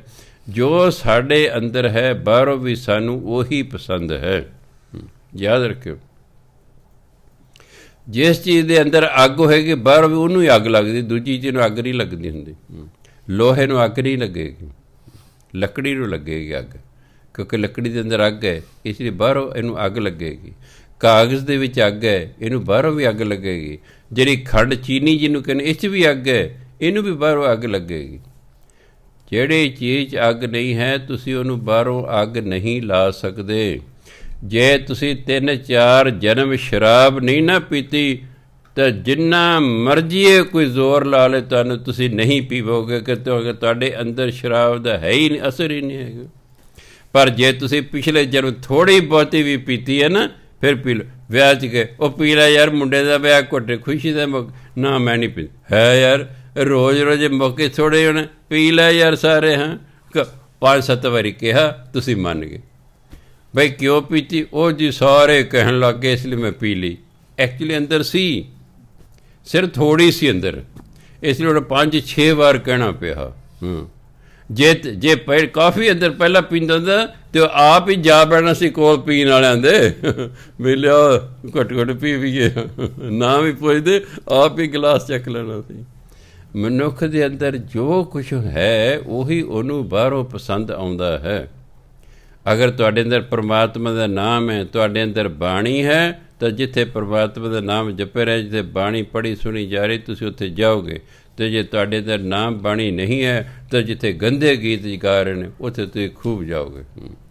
ਉੱਥੇ ਤੁਹਾਡੇ ਪੈਰ ਵੀ ਹਿੱਲਣਗੇ ਅਤੇ ਤੁਹਾਡੇ ਬੁੱਲ ਵੀ ਹਿੱਲਣਗੇ। ਉੱਥੇ ਨਾਲ ਸਾਡੇ ਵਰਗਾ ਬੱਗੀ ਦਾੜੀ ਵਾਲਾ ਕੁਰਸੀ 'ਤੇ ਬੈਠਾ ਹੈ, ਅੱਗੇ ਆਰਕੈਸਟਰਾ ਵੱਜ ਰਿਹਾ ਹੈ, ਗੀਤ ਚੱਲ ਰਹੇ ਨੇ, ਹੁਣ ਉੱਠ ਕੇ ਨਾ ਤੇ ਨੱਚ ਸਕਦੇ, ਸ਼ਰਮਿੰਦਾ ਵੀ ਇਹ ਕਹਿੰਦੇ ਆ ਬੱਗੀ ਦਾੜੀ ਵਾਲਾ ਨੱਚ ਰਿਹਾ ਹੋਏ, ਇਸ ਲਈ ਨਹੀਂ ਨੱਚਦੇ, ਜੀ ਕਰਦਾ ਨੱਚਣ ਨੂੰ।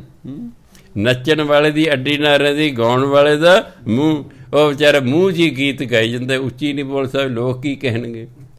ਅਸੀਂ ਨਾ ਜਿਹੜੇ ਚੁੱਪ ਰਹੇ ਨੇ, ਨੱਚਦੇ ਰੋਦੇ ਨੇ ਵੀ ਲੋਕ ਕੀ ਕਹਿਣਗੇ, ਜੀ ਅੰਦਰ ਉਹ ਕਰ ਰਿਹਾ ਹੁੰਦਾ, ਪਰ ਲੋਕ ਤਾਂ ਲੋਕਾਂ ਤੋਂ ਡਰਦੇ ਹੋਏ ਨਹੀਂ ਕਹਿੰਦੇ, ਕਿਉਂਕਿ ਸਾਡੇ ਅੰਦਰ ਉਹ ਚੀਜ਼ ਹੈ, ਅਜੇ ਉਹ ਮਰੀ ਨਹੀਂ ਹੈ, ਸਾਡੇ ਅੰਦਰ ਹੈ। ਜਦੋਂ ਤੁਹਾਡੇ ਅੰਦਰ ਚੀਜ਼ ਨਹੀਂ ਰਹੇਗੀ, ਜਿੰਨੇ ਮਰਜ਼ੀ ਵਾਜੇ ਵੂਜੇ ਵੱਜਦੇ ਰਹੇ, ਤੁਸੀਂ ਕਹੋ ਦਫਾ ਕਰੋ ਰੱਖੀਏ। ਉਹ ਕਈ ਵਾਰੀ ਇੱਥੇ ਫੰਕਸ਼ਨ ਹੁੰਦੇ ਪਾਰਕ ਦੇ ਵਿੱਚ, ਉਹ ਡਮ ਡਮ ਜੇ ਵੱਜੀ ਜਾਂਦੇ ਨੇ, ਆਪਣਾ 10 ਸੌਣਾ ਹੁੰਦਾ, ਮੈਂ ਵੱਜੀ ਜਾਓ ਬਈ, ਮੇਰੇ 'ਤੇ ਕੀ ਅਸਰ, ਆਪਣਾ ਸੌਂ ਜਾਂਦੇ। ਮੈਨੂੰ ਰੌਲੇ ਰੋਲ ਨਾਲ ਕੋਈ ਲੈਣਾ ਦੇਣਾ ਨਹੀਂ ਹੈ ਜੀ, ਵੀ ਇੱਥੇ ਹੋਰ ਵੱਜ ਰਹੇ ਨੇ ਜੀ, ਕੀ ਆਰਕੈਸਟਰਾ ਜੀ, ਹਾਂਜੀ ਰੌਲਾ ਪੈ ਨੋ, ਆਪਾਂ ਆਪਣੇ ਸੌਂ ਕੇ, ਮੈਨੂੰ ਇੰਟਰਸਟ ਹੀ ਕੋਈ ਨਹੀਂ, ਨਾ ਮੈਂ ਖਿਜਾਂ ਵੀ ਮੇਰੇ ਖਿਜਣ ਨਾਲ ਉਹਨਾਂ ਨੇ ਬੰਦ ਥੋੜ੍ਹੇ ਹੋ ਜਾਣਾ। ਉਹ ਖੁਸ਼ੀ ਦਾ ਮੌਕਾ ਹੈ, ਉਹ ਆਪਣਾ ਆਨੰਦ ਮਾਣ ਰਹੇ ਨੇ, ਉਹਨੂੰ ਮਾਣੀ ਜਾਣ ਦਿਓ, ਤੂੰ ਆਪਣਾ ਚੁੱਪ ਕਰਕੇ ਸੌਂ ਜਾ ਬਸ। ਅਗਰ ਮੇਰੇ ਅੰਦਰ ਉਹ ਹੁੰਦਾ ਤਾਂ ਮੈਂ ਘਰ ਸੌਣਾ, ਮੈਂ ਤਾਂ ਆਪ ਉੱਠ ਕੇ ਤੁਰ ਜਾਣਾ ਸੀ ਵੀ ਚੱਲ ਯਾਰ ਉਸੇ ਚੱਲੀਏ, ਨਜ਼ਾਰਾ ਲਈਏ, ਨਾਲੇ ਖਾਵਾਂ ਪੀਵਾਂਗੇ, ਨਾਲੇ ਕਿ ਆਓ ਜੀ ਬਾਬਾ ਜੀ, ਆਓ ਜੀ ਬਾਬਾ ਜੀ, ਹਾਂਜੀ। ਸੋ ਕਹਿਣ ਦਾ ਮਤਲਬ ਹੈ ਕਿ ਜਿਹੜਾ ਸਤ ਸੰਗਤ ਦੇ ਵਿੱਚ ਉਹੀ ਬੰਦਾ ਜਾਂਦਾ ਜਿਹਦੇ ਅੰਦਰ ਕਿਸੇ ਨਾ ਕਿਸੇ ਜਨਮ ਦੇ ਵਿੱਚ ਉਹਨੇ ਸਤ ਸੰਗਤ ਕੀਤੀ ਹੁੰਦੀ ਹੈ, ਥੋੜ੍ਹਾ ਬਹੁਤਾ ਅਸਰ ਹੁੰਦਾ ਹੈ, ਫਿਰ ਉਹ ਹੌਲੀ ਹੌਲੀ ਸਤਸੰਗ ਜਾਣਾ ਸ਼ੁਰੂ ਕਰ ਦਿੰਦਾ ਹੈ। ਅਤੇ ਅਖੀਰ 'ਤੇ ਗੁਰੂ ਮਹਾਰਾਜ ਕਹਿੰਦੇ, ਭੀ ਸੱਚਾ ਸਾਲਾਨਾ ਸੱਚੇ ਥਾਨ ਪਿਆਰ। ਪਰਮਾਤਮਾ ਦੀ ਜਿਹੜੀ ਸਤ ਸੰਗਤ ਹੈ ਉਹਨੂੰ ਸੱਚਾ ਥਾਨ ਕਹਿੰਦੇ। ਸਤ ਸੰਗਤ ਨੂੰ ਪਿਆਰ ਕਰਨਾ ਹੈ ਅਤੇ ਪਰਮਾਤਮਾ ਦੀ ਸਿਫਤ ਸਲਾਹ ਕਰਨੀ ਹੈ। ਬਸ ਇਹੀ ਇੱਕ ਸਾਧਨ ਹੈ ਪਰਮਾਤਮਾ ਪ੍ਰਾਪਤੀ ਦਾ। ਭਾਈ ਸਤ ਸੰਗਤ ਕਰੋ ਅਤੇ ਪਰਮਾਤਮਾ ਦਾ ਨਾਮ ਜਪੋ, ਬਾਕੀ ਆਪੇ ਸਮਾਂ ਪਾ ਕੇ ਹੌਲੀ ਸਭ ਠੀਕ ਹੋ ਜਾਏਗਾ। ਵਾਹਿਗੁਰੂ ਜੀ ਕਾ ਖਾਲਸਾ, ਵਾਹਿਗੁਰੂ ਜੀ ਕੀ ਫਤਿਹ।